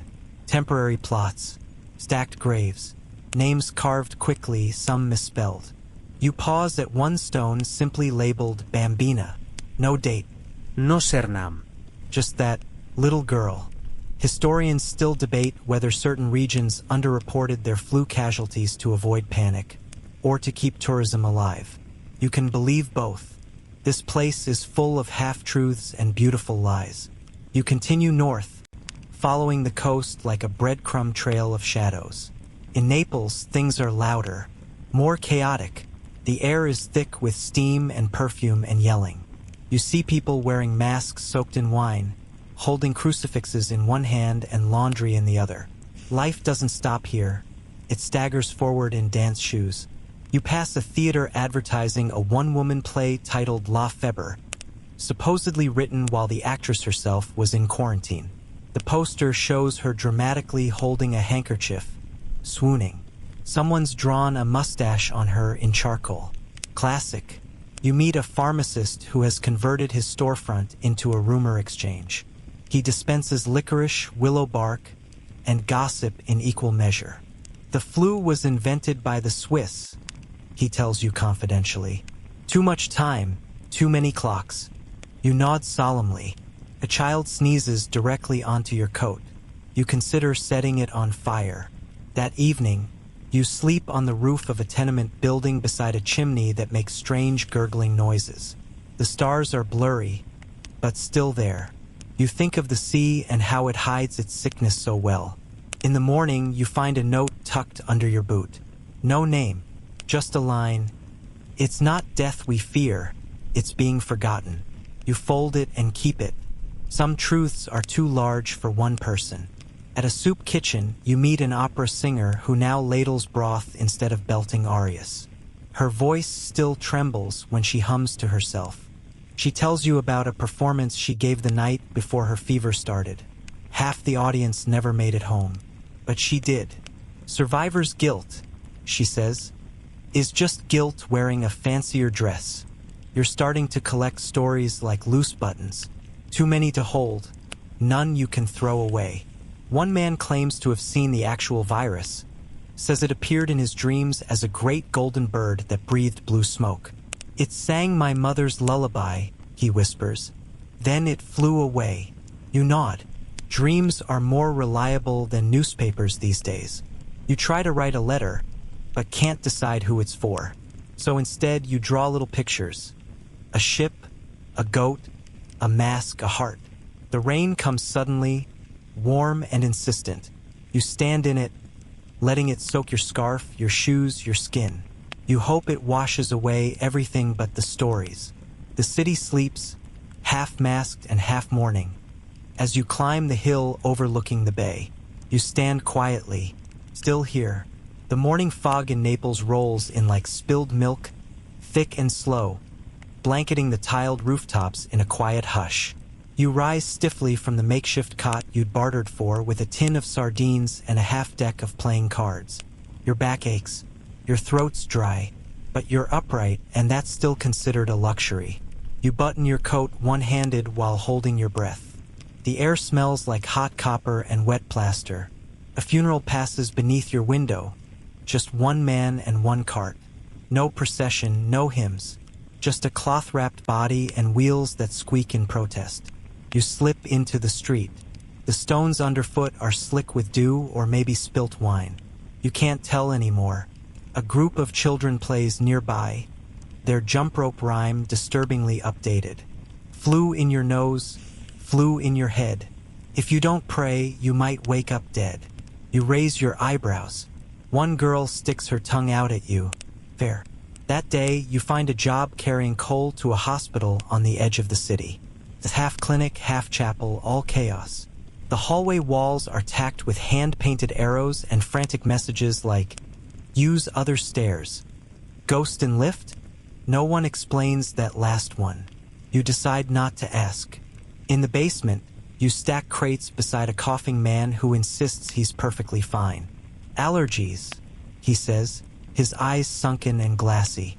Dust mites. You offer him a sip from your canteen. He accepts with a shaky nod. Upstairs, a doctor in a crumpled hat gives you a mask and a warning. If someone faints, let them. Don't try to catch him. You'll just fall too. Solid advice. Not the most comforting, but practical. You spend the afternoon cleaning cots with vinegar and lemon peel. The air stings your eyes. You hum a tune you half remember from your childhood. A lullaby? Maybe, or a jingle from a bread commercial. Either way, it drowns out the moans. In the next ward, someone plays a violin. It's just slightly out of tune, and somehow that makes it more beautiful. A nurse whispers that the player used to be in an orchestra before the theaters closed. Now he serenades the sick, one cot at a time. Historians still argue whether such hospital musicians helped boost recovery rates or just gave patients something to focus on besides the ceiling. Either way, the violin keeps playing, and you keep breathing. That night, the city holds a light vigil. Candles in every window, paper lanterns floating skyward like fiery prayers. You stand on a hill and watch them drift, some catching on rooftops, some disappearing into the stars. You send one up yourself, scribbled with the words, "Still here, still human." You meet a woman in a red scarf who sells cloth masks embroidered with lucky symbols. Yours has a little stitched cat on it. "Cats keep away spirits," she says. "And they eat rats, which is also helpful."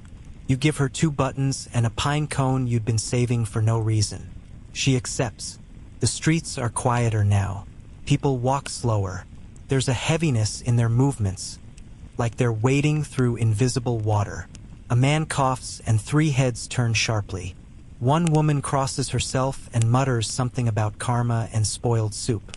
Later, you find a flyer posted on a bakery door. "Wanted breath testers. Must have lungs of steel. Apply inside." You don't apply. Instead, you help a group of volunteers distribute leaflets that explain, once again, how to cover your mouth when you sneeze, how not to kiss strangers on the tram, and why onions in your shoes are not a miracle cure despite rumors. Some folks still argue, loudly, that fresh garlic prevents the flu. One man swears he hasn't been sick once since eating raw garlic daily. Of course, he also hasn't had a date since 1916. You consider both facts valid. You pass a graffiti wall covered in chalk drawings. Some are prayers, others are cartoons of viruses with silly hats. One simply says, "I miss hugs." Another, "We matter, even now." You stop to draw a little umbrella. Feels symbolic, though you're not sure of what. In the southern quarter, you help dig shallow graves. The priest blesses them with water and wild lavender. "It's all I've got," he says, not apologetically. A man beside you shares his last cigarette. You pretend to enjoy it. The smoke scratches your throat, but the warmth feels honest. A debate breaks out among the gravediggers. Did the flu come from birds? From soldiers? From poisoned wells? Historians still argue whether trench warfare helped incubate the strain, or if troop transport merely accelerated the inevitable. The man to your left thinks it's divine punishment. The man to your right thinks it's bad luck. You think it's both and neither. Mostly, you think people need something, anything, to explain the unexplainable. You sleep that night under a stairwell, wrapped in someone's discarded curtain. It smells like lemons and dust and missed goodbyes. The stars peer through a crack in the wall, distant and unimpressed. By morning, the news arrives. Paris has declared emergency measures again. Schools shut down. Masks required in churches. The flu's mutated, or maybe it never stopped. It's hard to say. You board a cart headed north, sharing the bench with a nun and a juggler. Neither talks much. You share a loaf of stale bread and stare at the road. A boy runs beside the cart for a few yards before handing you a bundle of daisies. You keep them. In a village whose name you immediately forget, you spend 3 days helping to set up a tent hospital. It's drafty and damp, but there's soup and clean bandages, and that's enough. The village mayor wears 2 hats and insists it's for extra authority. No one argues. He seems tired, like his very soul needs a nap. Each morning begins with water collection and ends with candle inventory. Some patients recover, some don't. You stop counting. Instead, you count spoons. There are 31. You don't know why that helps. One night, A patient asks you to sing. You try quietly, a folk song your grandmother used to hum while darning socks. Halfway through, you forget the lyrics. The patient smiles anyway. Another person insists the flu came from dreams. Bad ones, he says. We dreamed too many things we weren't meant to. You jot that down in the margin of your journal beside a crude sketch of a fox. It might be poetry, or it might be fever talk. You like it either way. A doctor gives a lecture on masks made from layered gauze and charcoal powder. You pretend to understand. The juggler from the cart is there, now working as a porter. He's still juggling, only now it's bottles of disinfectant and tins of sardines. That night, the stars blink lazily above the hill. You sit by a small fire, hands wrapped around a cracked mug of soup, daisies tucked in your coat pocket. A girl beside you tells a joke about two viruses walking into a bar. You laugh too hard. Maybe it's the exhaustion, or maybe it's that, against all odds, you're still laughing. Still here. You wake up to rain tapping against the canvas tent, a lazy patter that would be cozy if not for the drip seeping directly onto your forehead. You shift slightly, just enough to escape the tiny deluge, and stare up at the sagging ceiling while the world continues to leak. Your joints protest like rusty hinges, but there's work to do, always is. The village rooster, an overachiever named Pietro, crows with gusto even though no one asked. A nurse mutters from her cot nearby, someone stew that bird already. You make a mental note, dark humor, still intact. Good sign.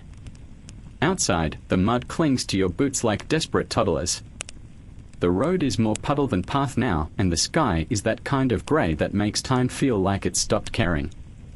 You help unload crates of wool blankets, donated from who knows where, probably a convent or a rich family's attic. They smell like camphor and mothballs, and they are scratchy enough to count as exfoliation. One crate holds nothing but hard candies and tiny soaks shaped like angels. You wonder if the sender was trying to cleanse souls or just had a surplus. Either way, you pocket a lemon drop for later. A small luxury. Today, your job is to assist the mailman. He's 70, half-blind, and somehow still the most punctual man in town. You carry the heavier bags while he points out each recipient with surgical precision. This house. Widow. Lost 2 sons. Don't mention chess. You nod solemnly. At one door, a woman in layers of shawls takes her letter, kisses it, and then promptly bursts into tears. You don't say a word. You just stand there until she closes the door again. Grief is a universal language. And you, by now, are fluent. In town square, a chalkboard is updated hourly with news from the outside world. Some items are hopeful, ships resume limited travel to Lisbon. Others, not so much, New York death tolls rise again. One line reads, Paris hospitals at capacity. Again. You think of the violinist in Naples. Wonder if he made it. Historians still argue whether European cities fared worse because of population density or simply because records were better kept there.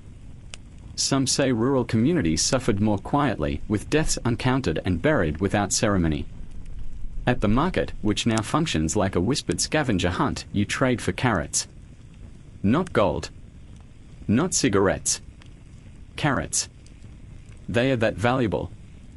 A woman offers you a charm made of bone in exchange for a spoon. You hesitate. She insists it keeps away air demons. You nod like you believe her and pass her the spoon. That night, you write in your journal. Still rained. Still cold. Still human. You draw a picture of Pietro the rooster in a soup pot. It cheers you up more than it should.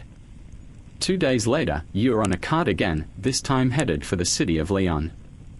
Word is, they need bodies, well, hands. Same thing these days. Your fellow travelers include a priest with a pack of playing cards and no voice, a widow who carries her wedding dress in a bundle, and a man who swears he can predict flu outbreaks based on moon phases. You believe all of them, a little. The road winds like a lazy snake, and at one point, you pass a field of abandoned shoes. Just shoes. Hundreds, all weathered and muddy, some with flowers tucked inside. No one says a word. When you arrive, Leon is bustling, but not in a joyful way. It bustles like a kicked anthill. Masts everywhere, yes, but also glares, elbows, whispers. People don't so much greet each other anymore as they assess. Like everyone's carrying invisible price tags for risk. You're assigned to a sanitation crew, which turns out to be code for people who do absolutely everything. 1 hour you're scrubbing staircases with bleach-soaked rags, the next you're delivering meals to quarantined households. Sometimes you're just there to hold a hand. From a distance. With gloves on. Your leader is a woman named Colette who walks like she owns gravity and wears her mask like a crown. She teaches you how to properly fold a pillowcase using only your elbows. Handless hygiene, she calls it. The art of not catching death. One building you frequent has been entirely repurposed for orphan children. They don't cry much anymore, which somehow makes it worse. They just sit, eat, nap, repeat. One girl shows you her doll made from discarded lace and peach pits. Her name is Dr. Fruit, she says solemnly. You nod like it's the most normal thing in the world. Historians still argue whether makeshift orphanages during the flu helped stabilize communities or simply masked deeper social collapse. Either way, the children remain quiet and watchful, like little ghosts waiting for their turn at life again. A quirky rumor spreads in Lyon. Someone claims that eating only blue foods makes you immune. Suddenly, blueberries and dyed bread are in high demand. A bakery even starts selling sky buns, pale rolls with questionable blue coloring. You try one. It tastes like regret and bubblegum. At one point, you help bury a doctor who'd spent every waking hour treating others. No family showed up. No flowers.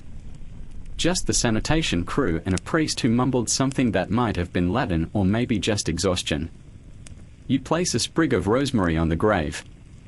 It's all you had. At night, you lie in a cot on the top floor of a half-abandoned hotel.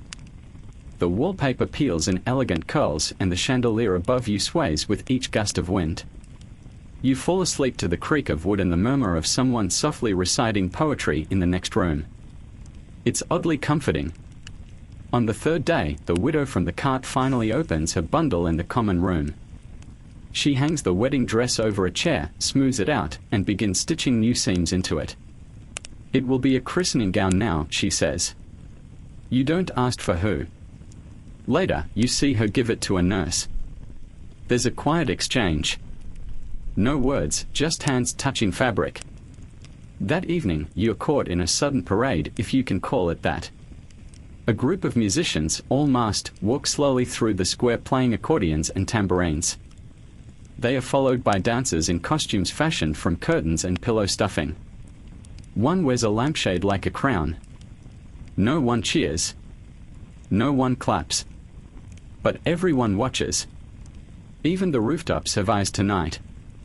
You sit on a stoop and eat a boiled potato while the parade passes. It's absurd. It's beautiful. It's exactly what your soul needed. A juggler you swear you've seen before tosses apples in the air, laughing as they fall and bruise. Not everything's worth saving, he says, then hands you one. You take it. The hospital announces a new protocol. Patients must now wear tags around their necks to indicate symptoms. You help paint them. Yellow for coughing. Blue for fever. Green for possibly just allergies. No one's sure how well it works, but it feels organized. One patient, a shoemaker, offers you a pair of boots if you bring him a pencil. You find one. The boots don't fit, but you wear them anyway, stuffing the toes with wads of newspaper. That night, you write again in your journal. This time, you don't write about the flu. You write about the old man who tried to teach you how to whistle through acorns. You didn't succeed. He didn't care. You draw a cat wearing a mask and label it Hero. Before bed, you and Colette sit in silence by the stairwell. She tells you she once planned to be a sculptor. Now I sculpt clean air, she says, waving her mop like a wand. You both laugh, and it echoes too loud. Still, it's a laugh. And that means the world. By now, you've almost forgotten what day it is. Time, as a concept, has politely stepped out of the room. You mark its passage not with calendars, but with things like the day the soap ran out, or the afternoon with the piano in the alley. Today feels like a Tuesday, but also like something else entirely. Maybe grief in soft slippers. Colette is gone. Just gone. She didn't show up for shift change, and no one knows where she went. Her mop leans against the wall like an abandoned scepter. Someone says she might have taken the train south. Someone else says she collapsed behind the pharmacy. Nobody agrees. You feel the emptiness most when someone plays the accordion again in the square and no one claps on beat. She used to correct them with 2 sharp snaps. Now it just drifts, off time, like a record warping. The hospital has new rules. Again. No more visitors, even for patients near the end. You deliver the message to a man whose wife hasn't spoken in 2 weeks. He takes it with a shrug, then offers you a biscuit from his coat pocket. It's stale, but you eat it. That's just what people do now. You notice the nurses have started humming more gentle lullabies, fragments of nursery rhymes, the odd Beatles melody that hasn't even been written yet. One sings a Frejak on loop while changing linens. Another croons a Swing Low, Sweet Chariot to a room of empty chairs. Maybe they are doing it for the patients. Maybe for themselves. You catch yourself doing it too while you mop, something tuneless, soft, almost automatic. Historians still argue whether music helped people psychologically cope or merely distracted them from the larger trauma unfolding around them. But when it's just you, a bucket, and your own echo, the answer doesn't really matter. The tune works. That's enough. One evening, a woman drags a mirror into the center of the hospital courtyard. She props it against a crate, then sits in front of it for hours. Just making sure I'm still here, she says. She invites others to try. Eventually, a line forms. People take turns. Just staring. Breathing. Blinking. Proving. It becomes a ritual. You find yourself in line one night, and when it's your turn, you lean forward. Your reflection stares back with hollow cheeks, cracked lips, and eyes that carry too many stories. You nod at yourself like, yep. Still human. Just barely. The shoemaker dies.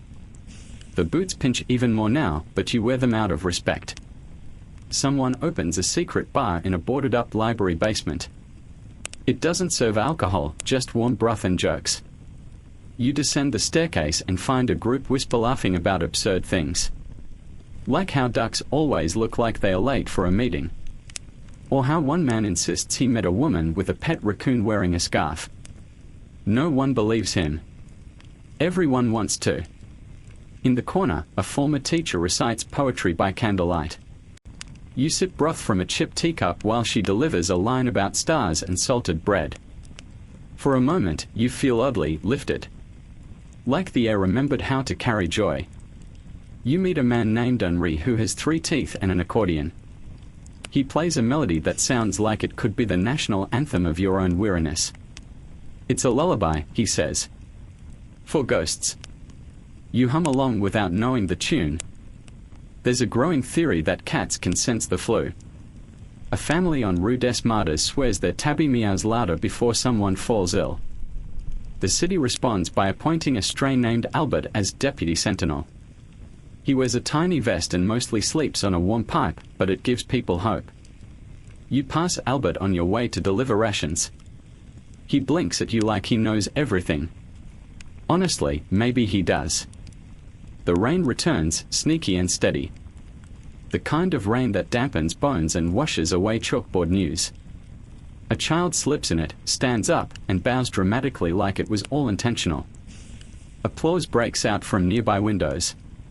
You join in. Why not? You find an abandoned violin on a park bench.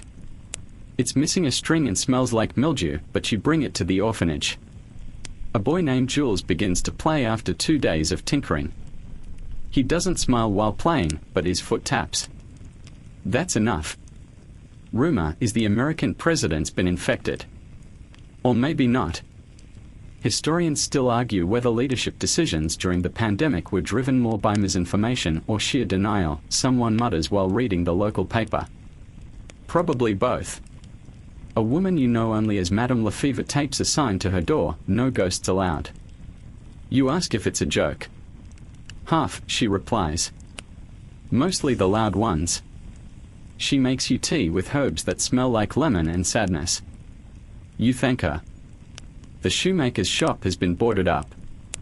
But someone leaves a candle in front of the door every night. You don't know who. Some evenings, you sit beside it and pretend you're waiting for him to come back, just to say the boots didn't fit right. You teach Jules how to draw a cartoon cat.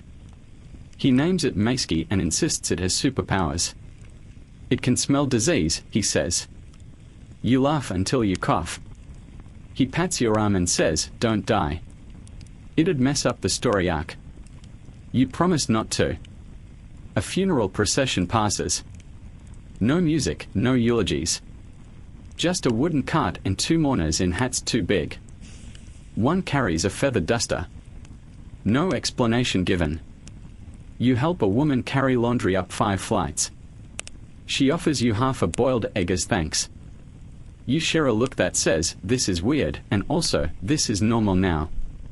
You eat the egg. The theater reopens, briefly, as a shelter. You lie on stage one night staring at the chandeliers, now dusty and unlit. Someone whispers ghost stories from the orchestra pit. You swear you hear clapping, even though the seats are empty. Your hair is longer now. Your hands are rough. Your boots are even tighter. And yet, you're still here. One morning, you spot Colette. She's on a tram, mask down, staring out the window. You wave. She doesn't see you.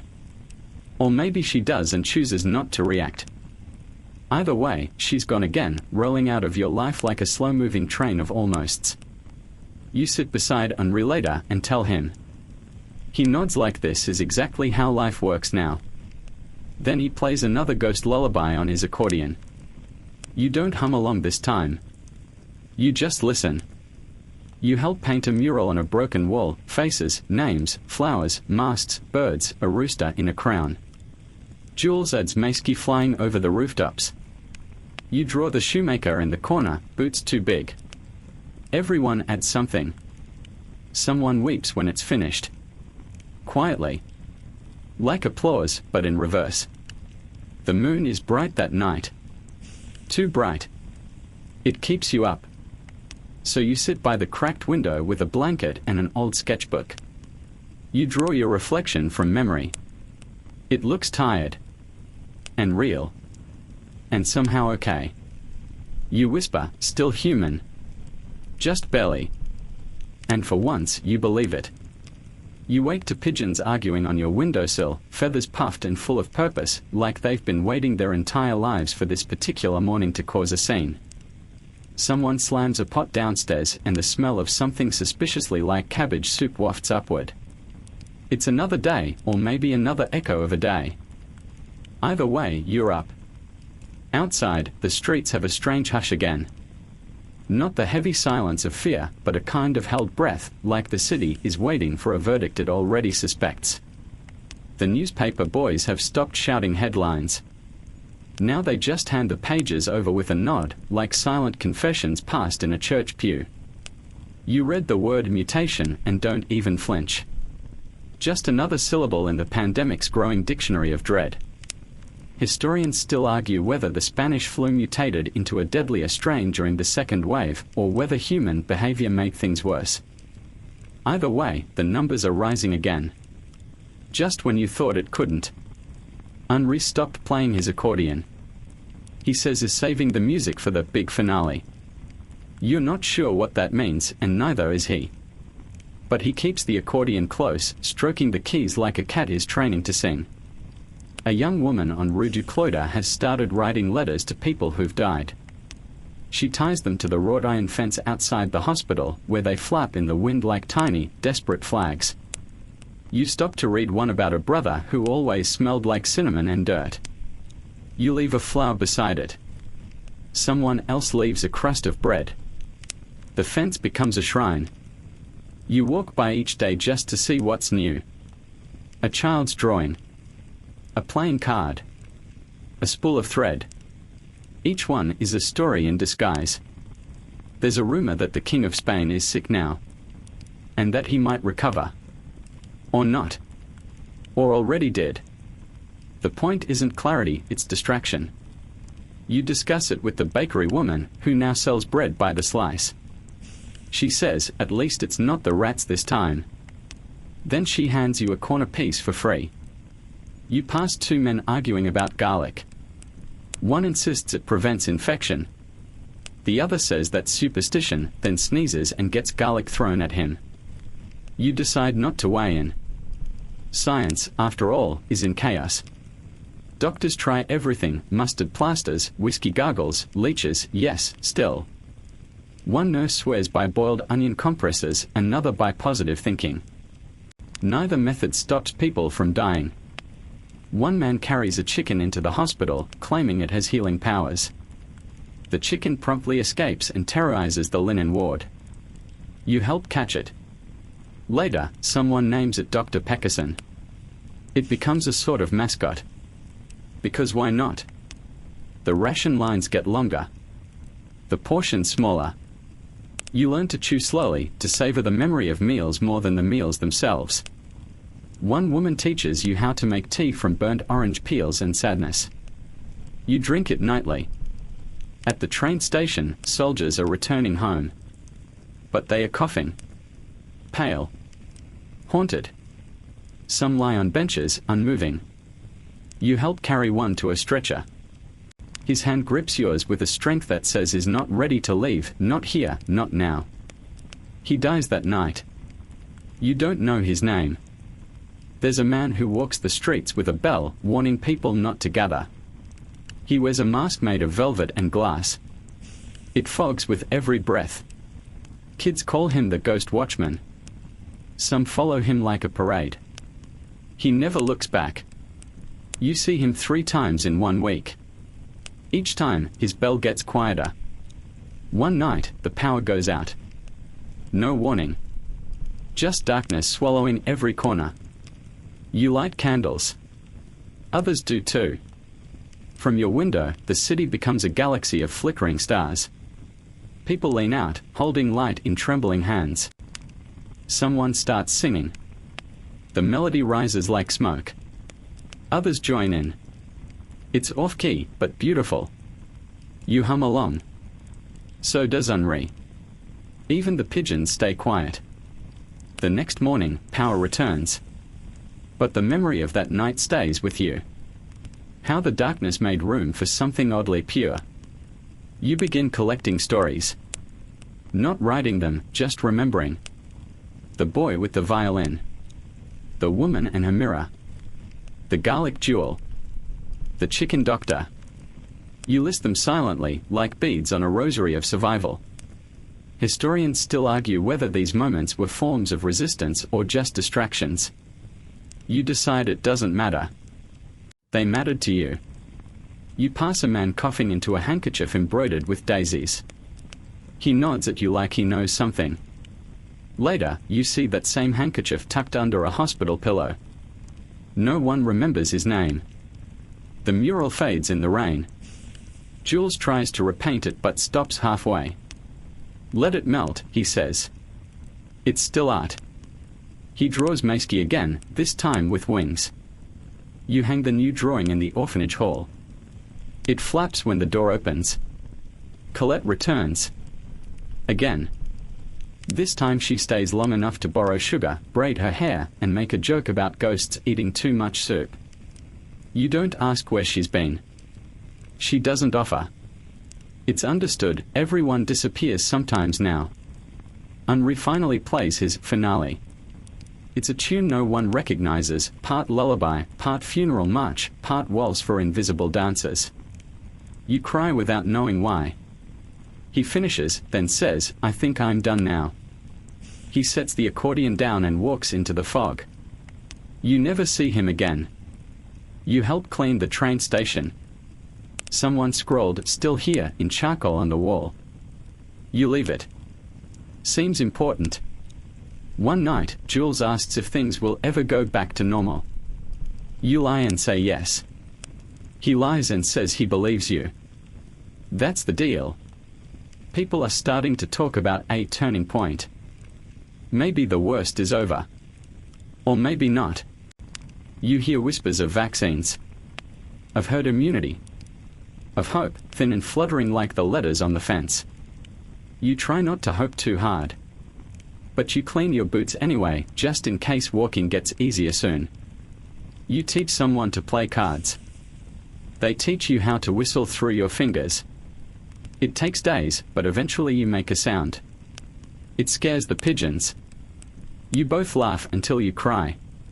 You dream of the theater again. This time, it's full. The chandelier sparkles. The seats are taken by people you've lost and people you've never met. They applaud. You bow. You wake up with tears and a smile. Colette leaves again. This time, she says goodbye. She touches your arm and says, "You're part of my story now." Then she disappears into the crowd. You write that down. You keep writing. Or at least remembering. Because if the flu teaches you anything, it's that memory might be the most human thing you've got left. That and soup. You sip yours slowly. Let it warm your cracked lips, your hollow cheeks, your tired spine. You tell Jules another story about the chicken doctor, or the mirror woman, or the ghost with the bell. He asks for another. You give it to him. Then another. Because you're still here. Still. Here. A pigeon lands on your window again, but this one looks newer somehow, less ragged, less exhausted. It tilts its head like it's sizing you up, waiting for something. Then it coos, puffs its feathers, and flaps off into the sky. You wonder if it's a sign. Of what, you're not sure. People are laughing more. Not Bella laughing, not quite, but those little, surprised snorts that escape before the brain has time to decide if it's safe. It's like the city is slowly remembering how to have a personality again. You pass the corner bakery. A chalkboard outside reads, "Guess who's got real sugar again?" You don't even care what it's in, you buy it. It's a tart. It's too sweet. You eat the whole thing in one bite and cry a little. Sugar, after all this time, tastes like mercy. The orphanage smells like lavender now. Someone, maybe Jules, maybe the ghost of Henri, figured out how to make cleaning solution from boiled soap and flowers. You mop with it and feel like you're scrubbing away the grief, even if the floor still creaks in all the same places. At the hospital, the lines are shorter. The coughing lighter. The faces less grey. One doctor even smiles. "We are not out yet," she says, "but we are not sinking either." You nod and pretend you weren't planning to cry in the stairwell again. You still do. But only for 5 minutes. Historians still argue whether the Spanish flu burned itself out or if enough people had finally become immune. They never seem to agree on what actually ended it, or if it ever fully ended at all. You think maybe it just ran out of room in the heart to scare people any further. Fear had nowhere left to go, so people started growing something else in its place. One of the kids in the orphanage starts drawing again. Not just doodles, whole comic strips. In them, a masked superhero named Captain Breather defeats evil miasmas and teaches proper hand-washing techniques. You laugh until your sides hurt. You ask if you can be the sidekick. The kid nods solemnly and hands you a crayon sword. The fence shrine has fewer new letters now. The old ones stay, curling at the edges, fading into parchment. Some fall off. You try to rescue them when you can. The ones that vanish feel like ghosts you couldn't quite hold on to. You plant something under that fence, tiny seeds from a market stall run by a woman with eyebrows that do all the talking. She says they are forget-me-nots. You think that's on the nose, but you buy them anyway. You water them each morning with leftover tea. Nothing happens at first. You keep watering. One morning, a sprout. Then another. Small victories now feel like revolutions. You see a man dance in the street. Just a little jig, like his legs remembered how. A woman joins in. Then a kid. Someone hums a tune. The moment only lasts a few minutes, but you watch it like it's theater. You even clap when they finish. You start to see more color. Not in hallucinations or newspaper cartoons, but in real life. People wear scarves again. Hats. A woman walks by in shoes so red they seem to apologize to the pavement for being fabulous. You compliment them. She winks. Colette comes back. Again. This time she stays. She's got a scar now, just under her collarbone. She doesn't explain. You don't ask. She just says, "Still here, aren't I?" and pours 2 cups of something that might be tea or might be brandy. She tells you stories. Some true, some not. One about a dog that rescued an entire apartment building by barking Morse code. Another about a nun who built her own oxygen mask out of a bicycle pump and sheer stubbornness. You believe every word. Why not? You share your stories too. The Mirror Girl.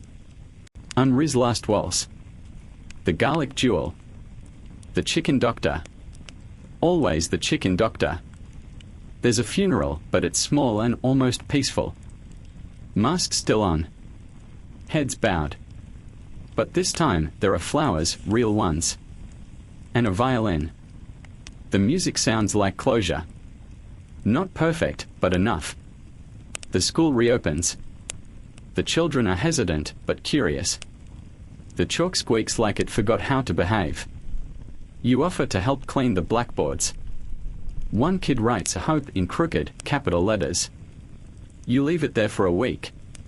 You sit in a cafe one morning, yes, a real cafe, with an actual coffee in front of you. Weak, watery, precious. You sip it like it's a sacred ritual. People murmur nearby. Someone plays a guitar, out of tune. The sound makes your ribs ache in a good way. Historians still argue whether enough lessons were learned from the Spanish flu to prevent the next big one. Spoiler, they probably weren't. But for now, in this tiny sliver of time, people are listening to each other again. You watch as a child hands a cookie to a stranger.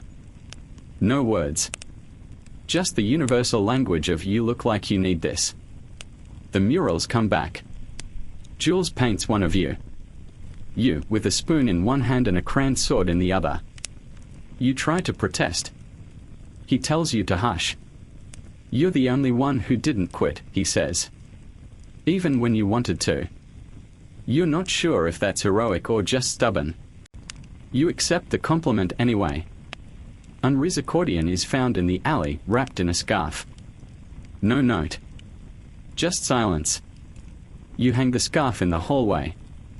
Sometimes the wind whistles through it just right, and you swear you hear a few stray notes. You dream again. This time, the theater isn't full, it's being cleaned. People sweeping. Dusting. Repairing broken chairs. Someone lights the chandelier. You take a seat. You wait. Not for a show. Just to be there. The fence flowers bloom. Small, blue, defiant things. The letters don't stop.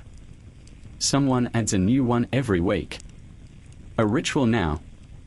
Grief is no longer raw, it's something folded, held gently, honored but not sharpened. You keep a journal. Not for the world. Just for you. You title it, Still Here.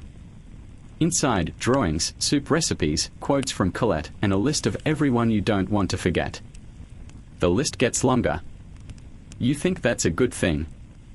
One night, Jules brings you a broken watch. Stopped on the worst day, he says. You fix it, carefully. When it ticks again, he cries. Then you both laugh about it for 10 full minutes.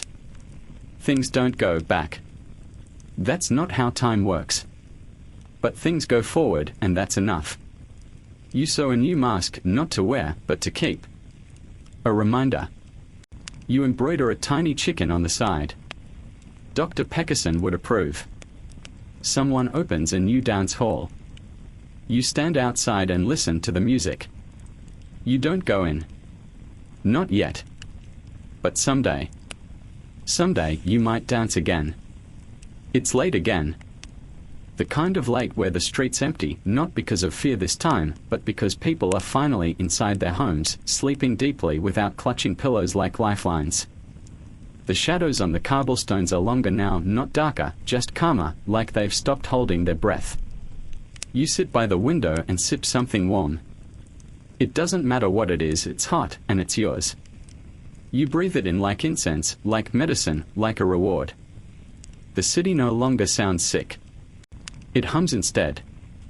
Not the chaotic buzz of panic, but the low murmur of people figuring it out, one sunrise at a time. Outside, the wind plays with the forget-me-nots you planted. They survived. You marvel at that.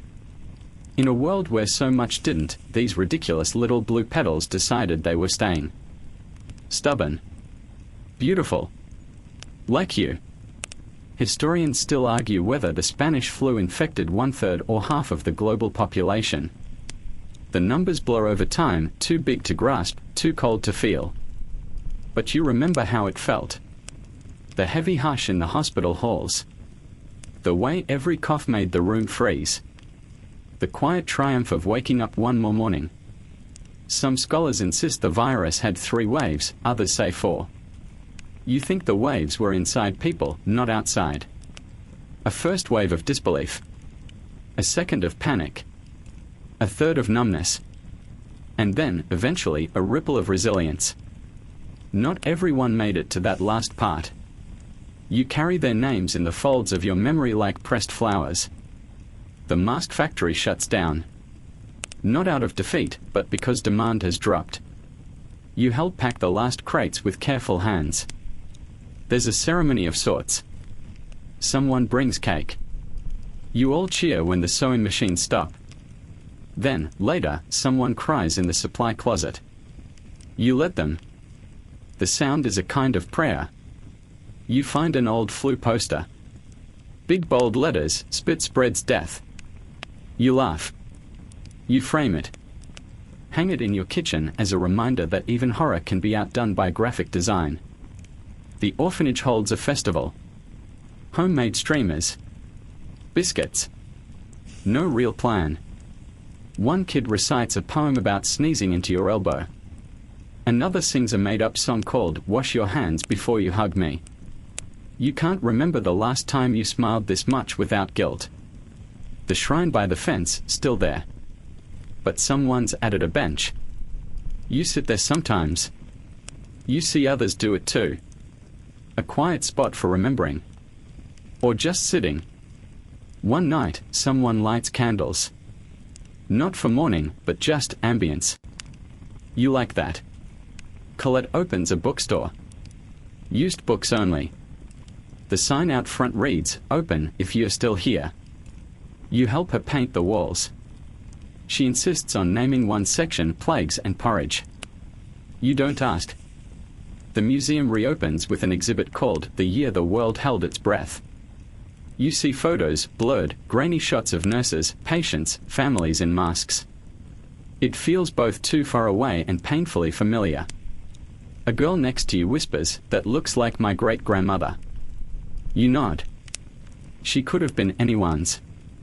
A fringe historian, of course, claims the Spanish flu never existed. Just a mass hysteria event, he says. You blink slowly, walk away, and treat yourself to 2 pastries instead of 1. Denial, you think, is another kind of fever. The city's parks fill with people. Children run. Dogs bark. Grandmothers